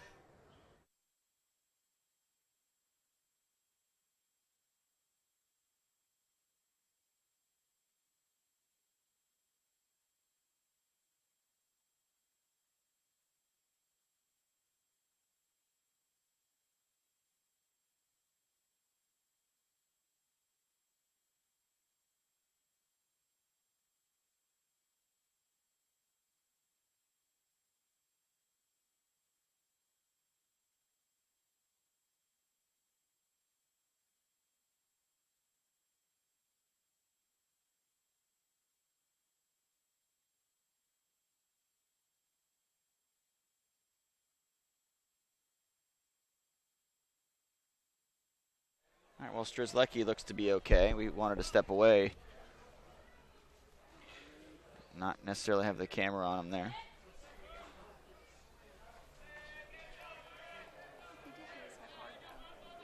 He definitely hit his head hard on the ground. Yeah, we watched it, and he went to tag him, and he sort of slid into the tag, and he tagged him in the side of the helmet, and it was a lot of impact on the clay, and that clay is not soft. Strzelecki, I'm sure they'll make sure he's okay to come back into the game.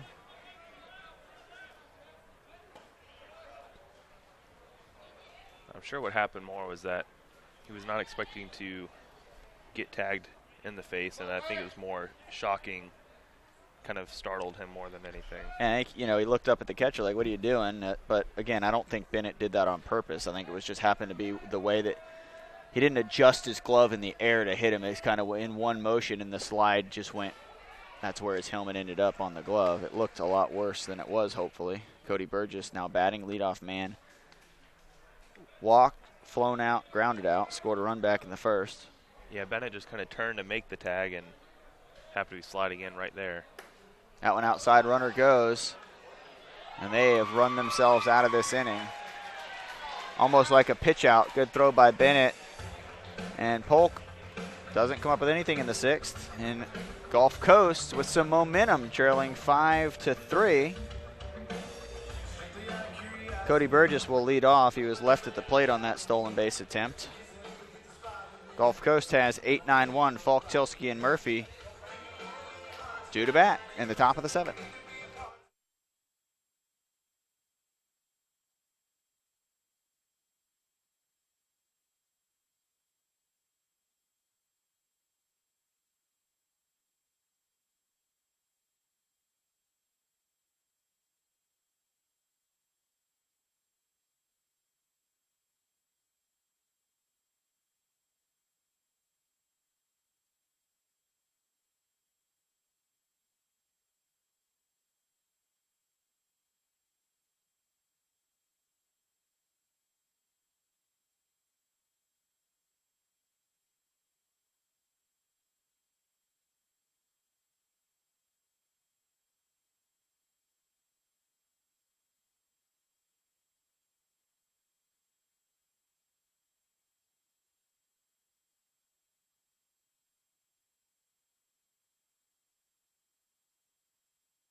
Josh Falk, first baseman for Gulf Coast, leading off. He struck out back in the second.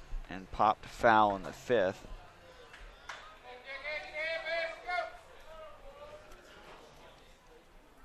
Jacob Kelly still out on the hill for Polk State. Suncoast Conference champions for the 3rd year in a row. Falk to third, up over his glove.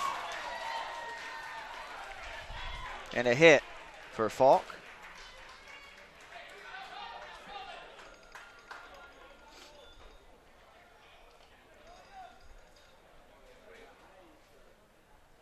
A runner on, and now the tying run at the plate. Brings up the third baseman, number 3, Tilsky. Jordan Tilsky. Tilsky struck out swinging twice.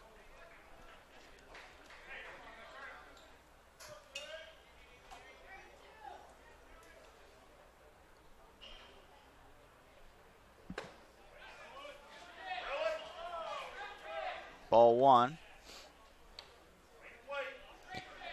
And we'll try to get the winning coach from this game on in the next broadcast, Chipola and St. Johns River. Pitch in there for a strike. The ball dropped by the catcher, Cullum.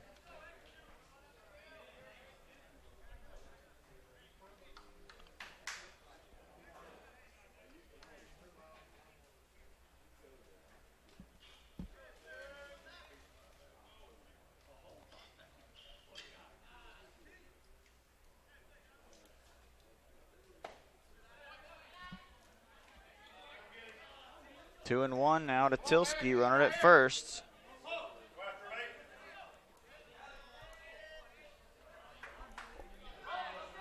Righty stands in there against Kelly. Kelly from the stretch. Pitch grounded to third. Third on the exchange. There is an out at second base. He's going to pull it, so he caught it and then was pulling out of his glove, so a fielder's choice. Out at second. Brings up the center fielder, number 6, Austin Murphy. Austin Murphy will now bat, the leadoff hitter. He tripled in the first, 1 for 3.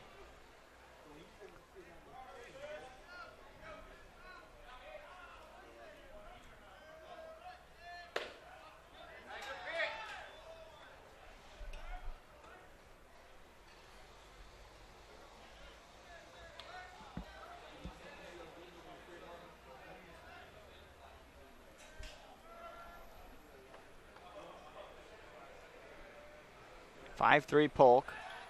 Throw over. Tilsky back in.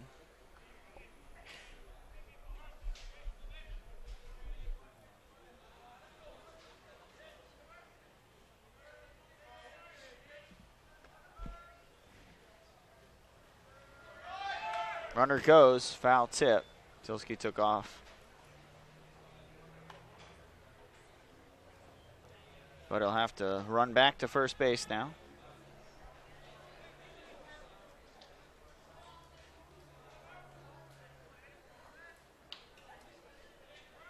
Murphy will step back in, trying to keep a rally going, move the runner up.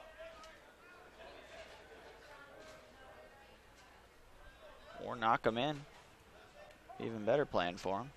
Kelly takes too long, so Murphy calls time.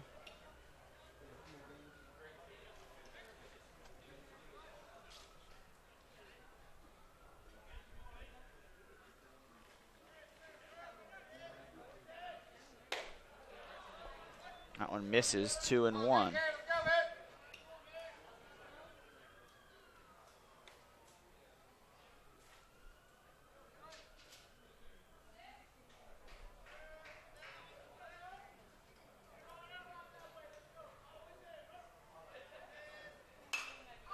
Popped up, it's going to be playable. Almost lost that one in the sun. Jason Gomez finds it and gets the out. 2 outs now, and Wesley Roberson will bat. Brings up the shortstop, number 4. 0 for 2 with a Wesley walk and a run Roberson. scored. He came in on that Nick Nelson 3-run homer.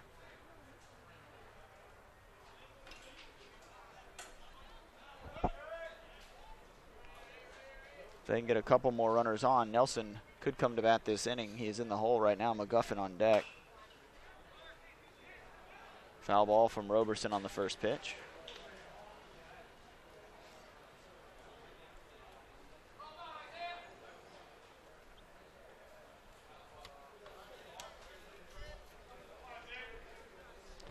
Well, Santa Fe, the first team to advance to the winner's bracket championship. They'll face the winner of this game tomorrow at 10 a.m.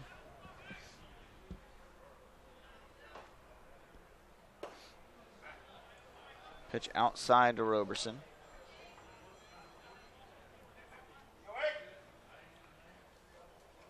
Chipola and St. John's River will play next about 40 minutes after this game. 1-1, 2 outs. Pitch down in the dirt, now 2-1 from Jacob Kelly.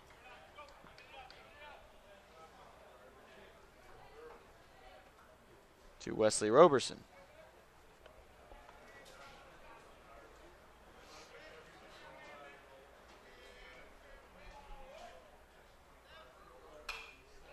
Roberson pops it foul back to the right.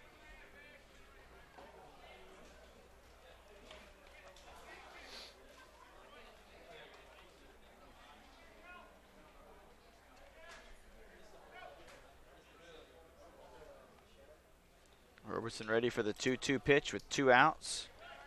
Tilsky at first base.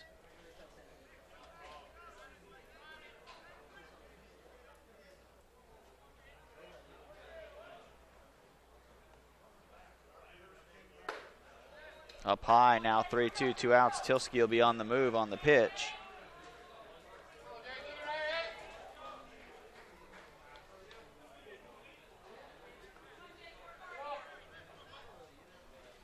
All right, the top of the 7th, Gulf Coast trails 5-3. Full count, 2 outs.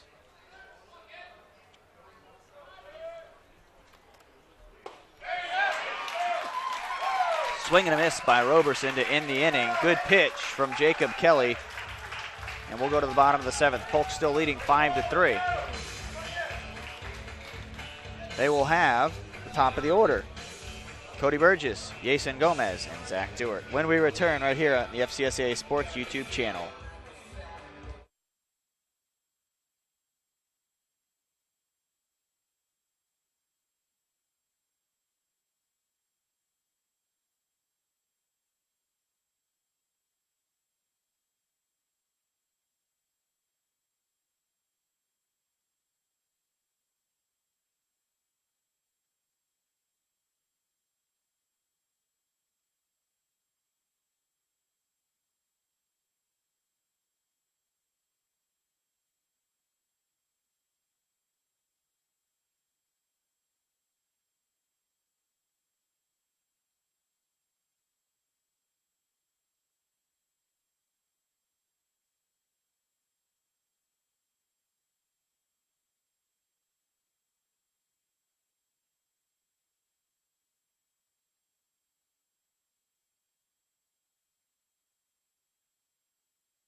First pitch to Cody Burgess misses here in the bottom of the 7th. Scott Jamison and Tyler Allen. 2-0 now to Burgess. Polk leads 5-3, trying to add some insurance runs going into the 8th. St. John's and Chipola follow this up in an elimination game. This is a winner's bracket game, inside corner strike. The winner will advance on to play Santa Fe College, the #1 team in the FCSAA, tomorrow morning at 10. And the loser will play Eastern Florida tonight, probably 7 o'clock or so.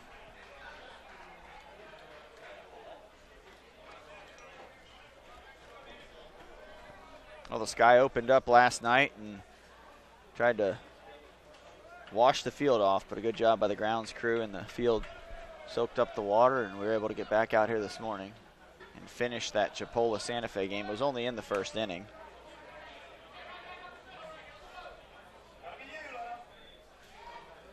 The way that one inning started, though, for Chipola looked like they were going to have the night to themselves. Yeah, it did. That one by Burgess knocked into left field. Burgess starts the 7th off on the right foot for Polk. Now Jason Gomez to bat. Gomez, the third baseman, singled in the first and scored. 1 for 3. The third baseman, number 4, Jason Gomez.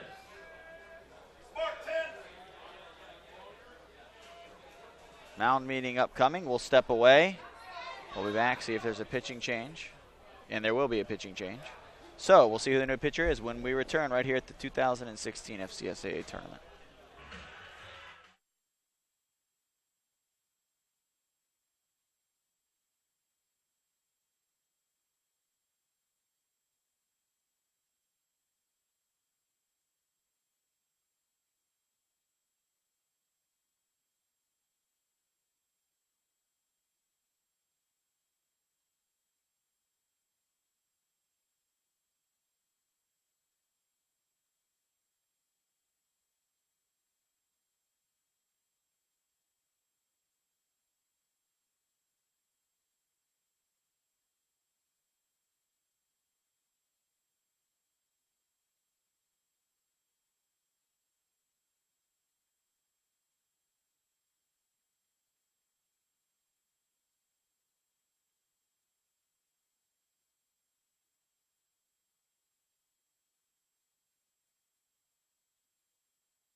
New pitcher for Gulf Coast is number 23, Nick Andrews.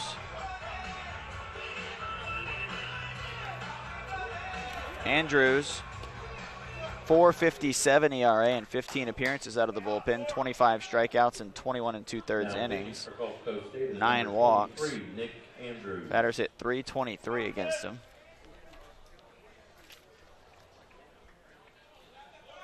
St. John's River in the house. Ready to play Chipola. There's Coach Ross Jones. Coach Jones congratulating Coach Wiggs on their win. Conference rivals, but gentlemen. Let's go, 5-3 lead here for Polk. They got the first runner on. And Nick Andrews has come on to try to slow down the Polk attack. Try to keep the lead at 2.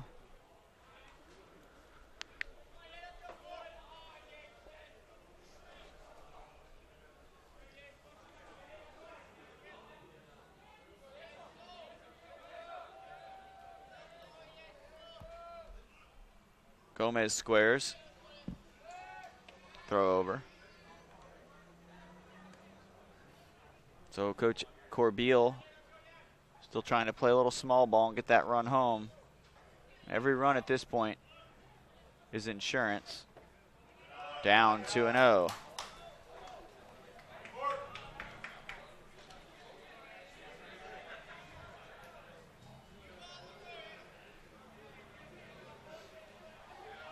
Gomez squares again. Lays that bunt down nicely. Only plays to first base. Safe. Second baseman was not covering in time, and the runner safe at first, so the sacrifice turns into a hit.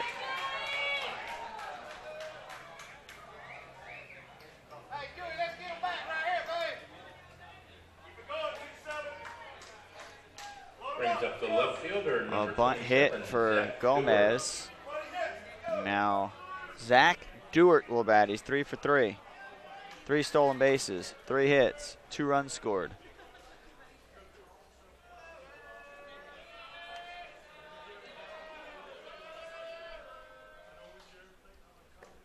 Pitch down and in. Bennett keeps it in front. Bennett's had to work hard back there today.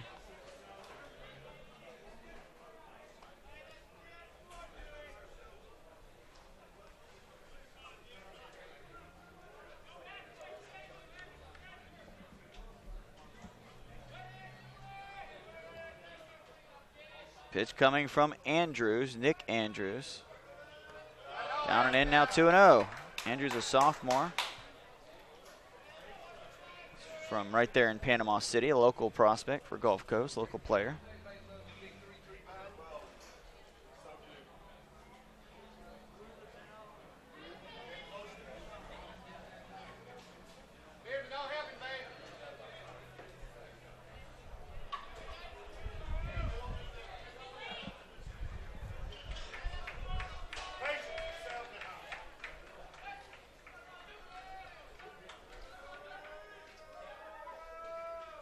Pitch right down the middle, strike one.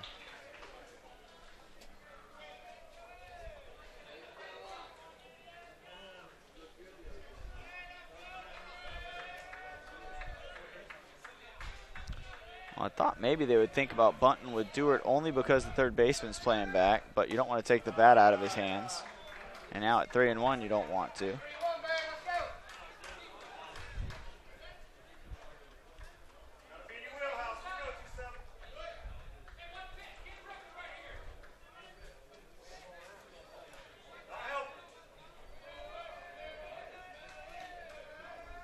Three-one pitch coming from Nick Andrews to Zach Dewart. That one's driven out into right. Sinking, sliding catch made. Tagging was the runner at second. And they may want to check second base. No, they did. But the umpire right on top of it says that he tagged up. But it was worth a shot. It was close. So Dewart moves the runner over to third. Brings up the first baseman, number 33, Zach Bierman. And now Zach Bierman will bat, who doubled in the first, 1 for 3. Couple RBI.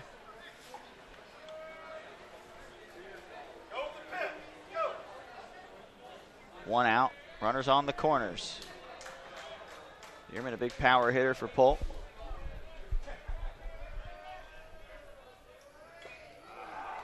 Pitch right there and just gets a piece of it. Nice spot from Andrews in the inner half.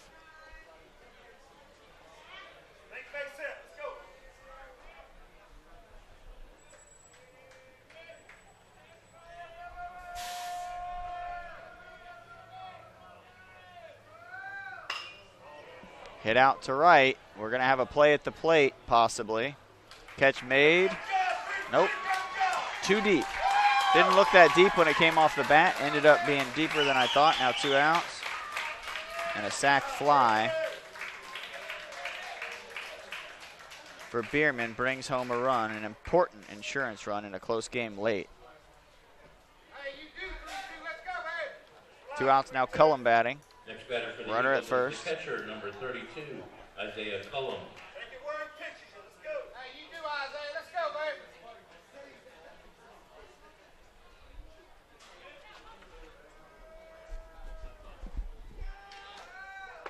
Cullum takes strike one.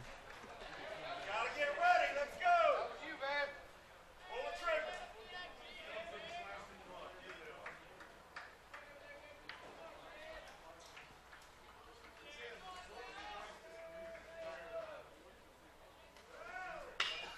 Cullum skies one out to right. Drifting back is the right fielder and catches it. before the fence. That just kept drifting, that wind blowing out. Took it and ran with it a little bit. Polk gets a run and now has taken a 6-3 lead. We're going to the 8th. Gulf Coast will bat, and they will send McGuffin, Nelson, and Calzado to the plate. We'll be back with more from Henley Field. You're watching the 2016 FCSA Tournament live from Lakeland on YouTube.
Owen McGuffin to lead off for Gulf Coast. They trail by 3. They have 6 more outs to try to make something happen.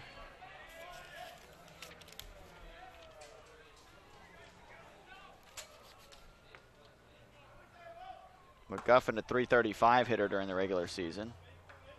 He has some power, 6 home runs, 39 RBI.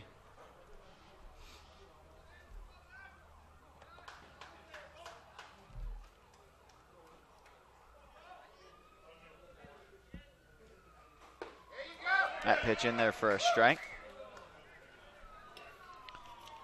Jacob Kelly still on the mound. He came in relief of Jonathan Bermudez.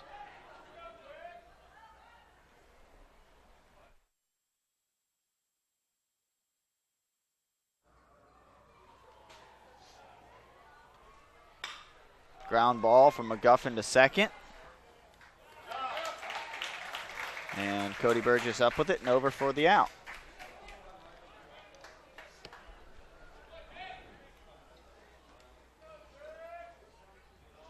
Brings up the designated hitter, number 16, Nick Nelson. Now Nick Nelson will hit. He hit a 3-run bomb back in the 6th out to left field.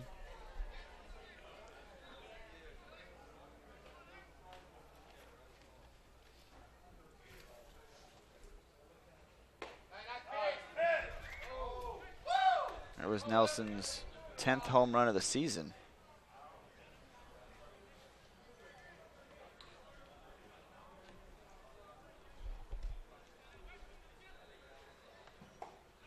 Pitch down.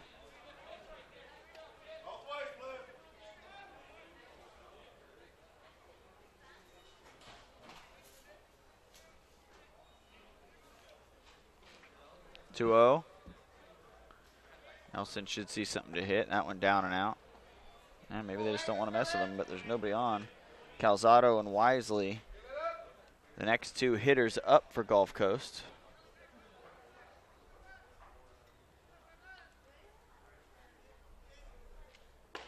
Pitch in there for a strike, 3-1.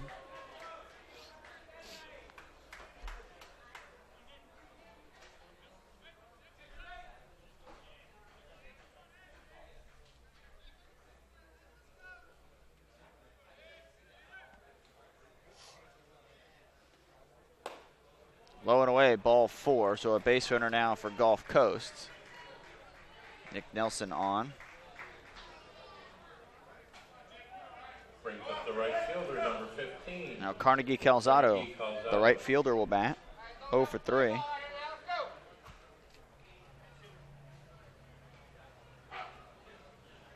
Excuse me, number 13, Brady Bell.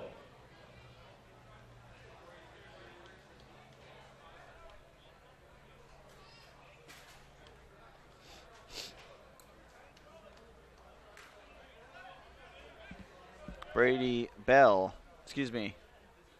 Yes, they will. They'll pinch hit for Calzado. So Brady Bell, number 13, hitting now.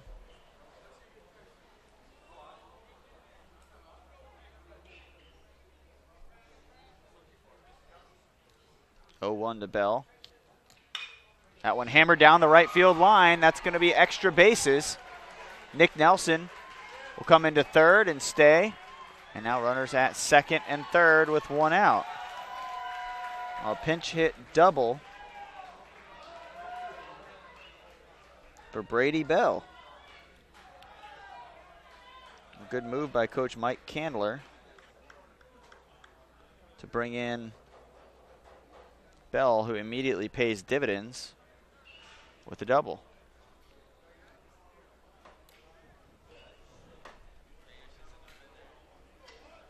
Some activity in the Polk State bullpen. Can't quite see who it is.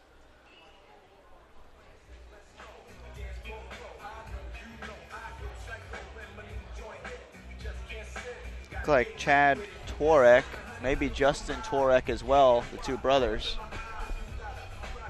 They're going to make a pitching change. So that activity in the bullpen is turned into a pitching change, and we'll see who it is real quick before we take a break.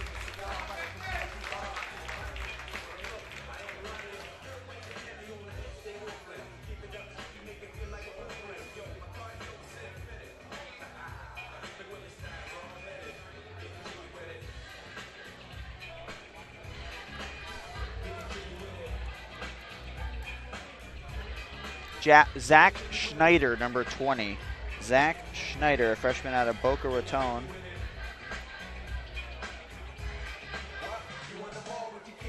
Schneider with a 3.91 ERA in 46 innings, 51 strikeouts, so a good option for Coach Al Beal out of the bullpen all season. He'll have to come in and try to stop this rally for Gulf Coast. We'll be back.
Live from Henley Field, FCSAA tournament.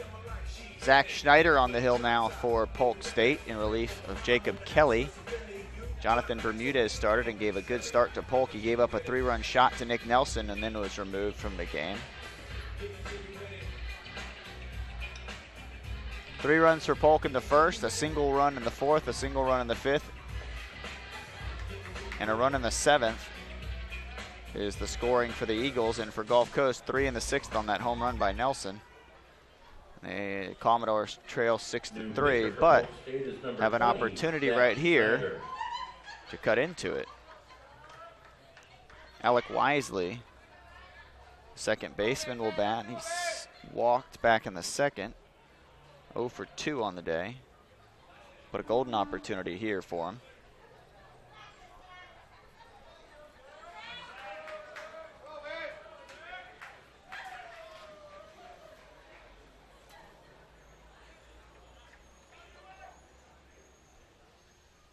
Sidearm delivery from Schneider.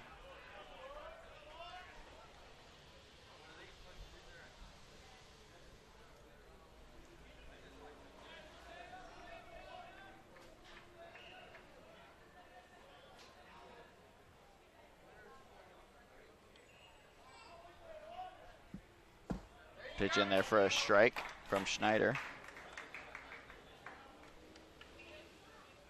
Runners at second and third. The runner at second is Brady Bell, and Nick Nelson is at third.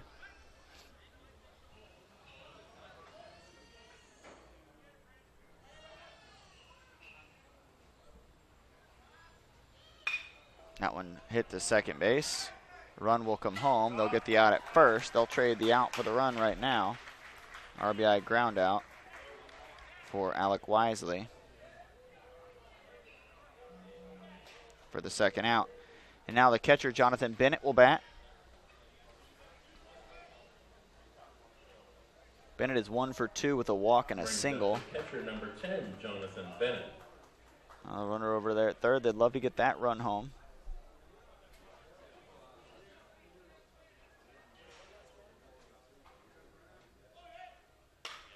Lace down the left field line, foul.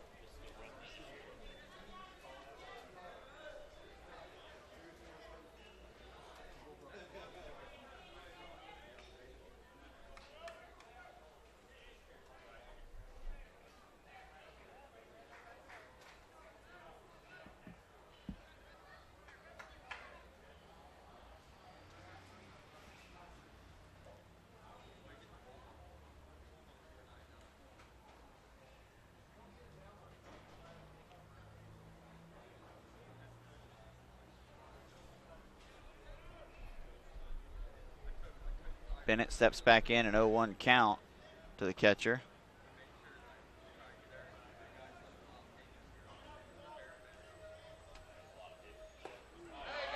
Off speed, misses down and in. 1-1.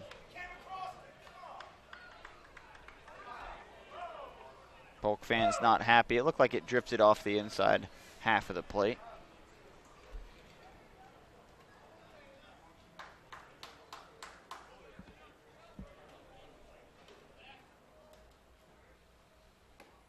That one's down now, 2-1.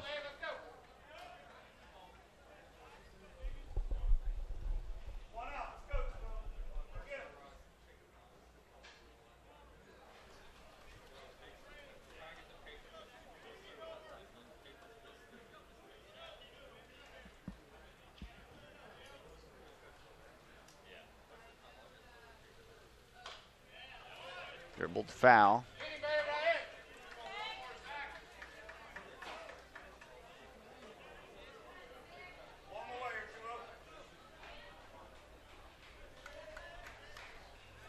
Two to Jonathan Bennett.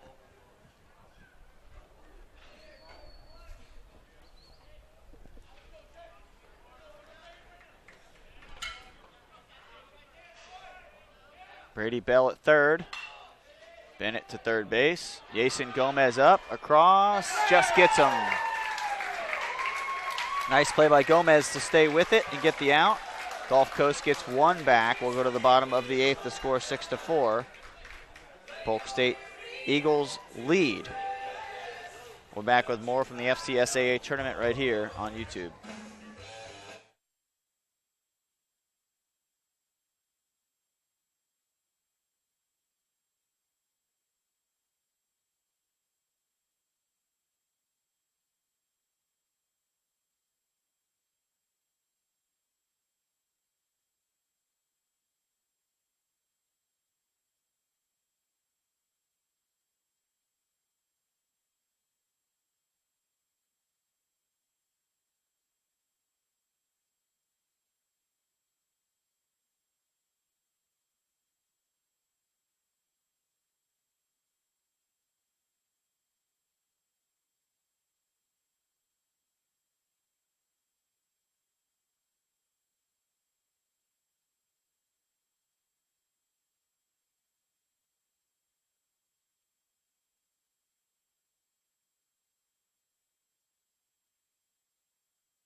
First pitch fouled off of the inning by Cole Workin. He'll lead off, the designated hitter for Polk. They're trying to add to this 6-4 lead.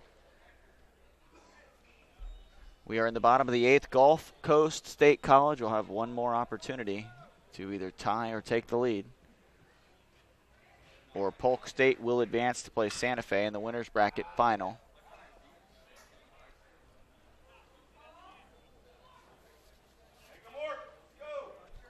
Have 2 elimination games left today, so we will thin the field. Already eliminated Broward, College of Central Florida. That one hit well out to center. Center fielder goes back, catches it out there and made it look easy, drifting back. The wind is blowing out, so it just kept him going, but Workin flies out. I think that's about the 4th ball we've seen go out to deep center field, and as we've discussed, if it's anywhere else in the ballpark, it's gone, but those are just kind of sitting up there and don't quite make it over. Yeah, if he's a hair ahead of that and pulls it, you're right, that's way gone. Northwest Florida, the defending national champions, have been eliminated, as well as St. Pete College. So 4 teams out, 6 remaining. We'll be down to 4 by the end of today. Popped up by Strzelecki and caught by the second baseman for the second out. Brandon Galley will bat. He hit a home run in the 4th, a solo shot to lead off the 4th inning. Next batter for the Eagles is the shortstop, number 7, Brandon Galley.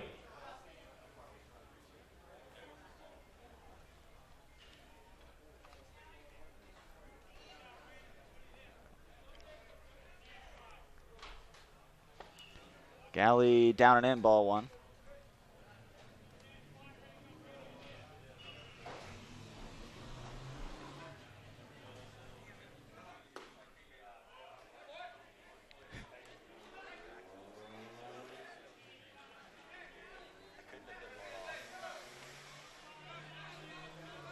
Galley stands back in there. Takes on the outside corner, 2-1.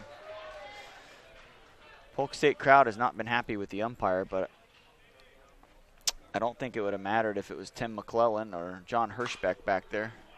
They probably wouldn't have been happy. No one ever seems to be happy with the umpire when he's making calls against you. Right. No matter if they're correct or not. Sometimes you just have to realize that he's just calling what's there, you know? You can't argue every single ball and strike. Swing and a miss, strikeout. Quick inning for Gulf Coast, and now they'll come to the plate needing 2 to keep the game going or 3 to take the lead. We're going to the top of the 9th. The batters that'll have to do it, 8, 9, and 1. Falk, Tilsky, and Murphy. We'll be back.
Leading off for Gulf Coast State is the first baseman, number 7, Josh Falk.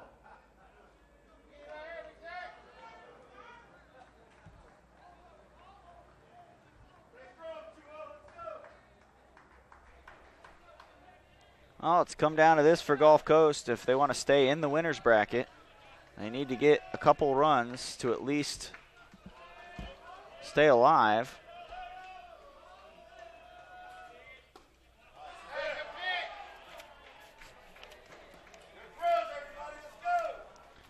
They just want everything to be a strike.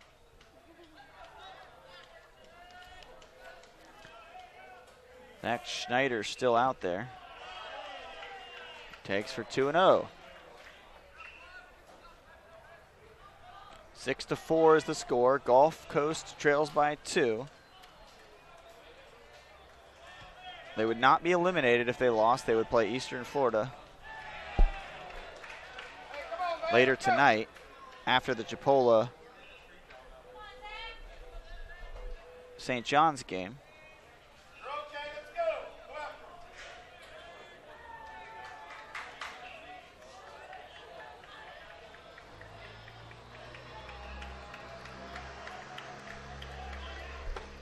That pitch in on the inside corner for a strike.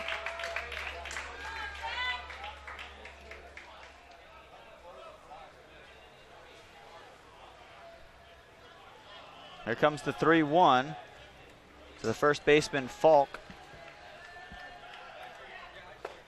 Now 3-2, right down the middle.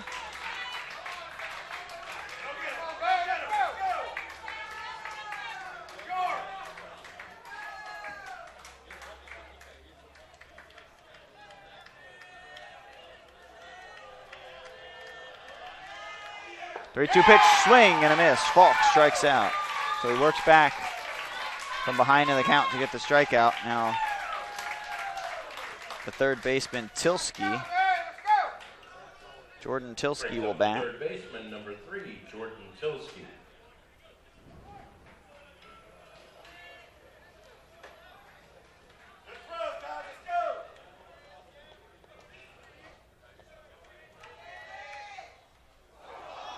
That hits him, and the tying run on base.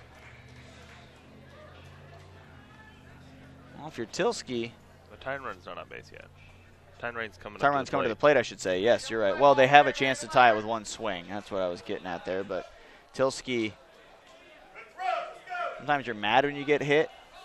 That had to have been the best hit by pitch for him, because now you know your team has a chance to tie, and the leadoff hitter coming up.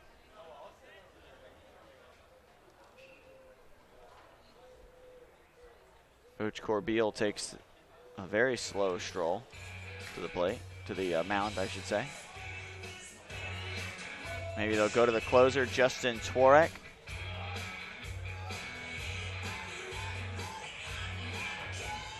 Looks like they might be going to another sidearm pitcher. I think he was calling for that. We'll see when we return. Polk State up by 2, top of the ninth.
Got like a horse fly or something flying around here. I don't know what that thing was.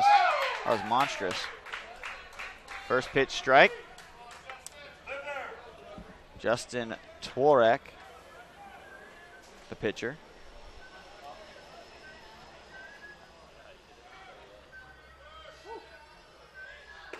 Sidearm delivery outside corner for a strike.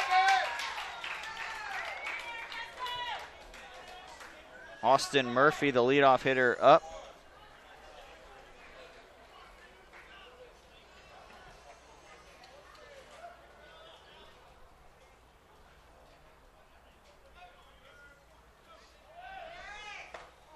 Outside, ball one.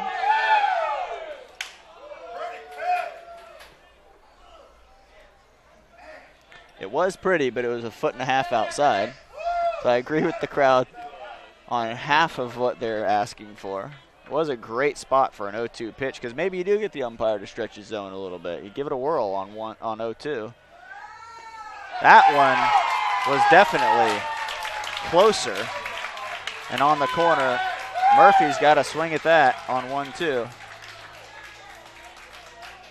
And he looked at 3 strikes. Brings up the shortstop, number 4, Wesley Roberson. Well, Wesley Roberson.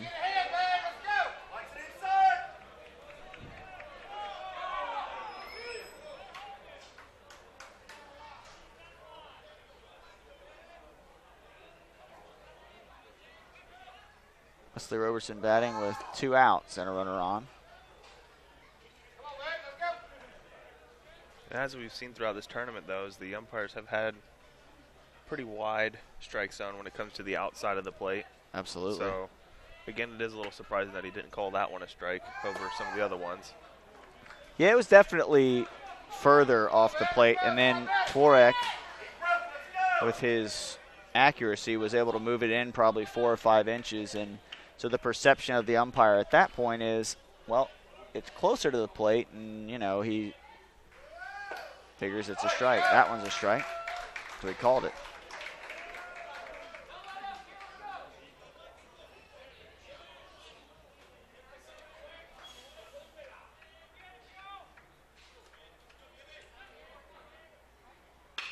That one slapped out into left field. Roberson with a nice piece of hitting keeps the Commodores alive. Now the winning run is actually coming up to the plate. Yeah, they could take the lead and force Polk to have to do something in the bottom. Brings up the And left fielder, Bowen number McGuffin, 2, too. Bowen McGuffin. Bowen McGuffin with 6 home runs, 14 doubles.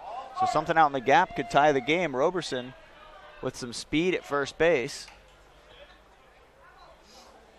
Well, this game not over yet. Outside corner strike 1.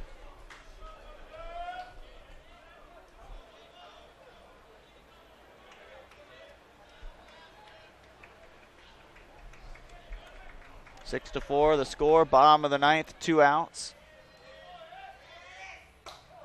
Strike 2. 2 runners on. Top of the 9th, excuse me. Not bottom yet, top of the 9th.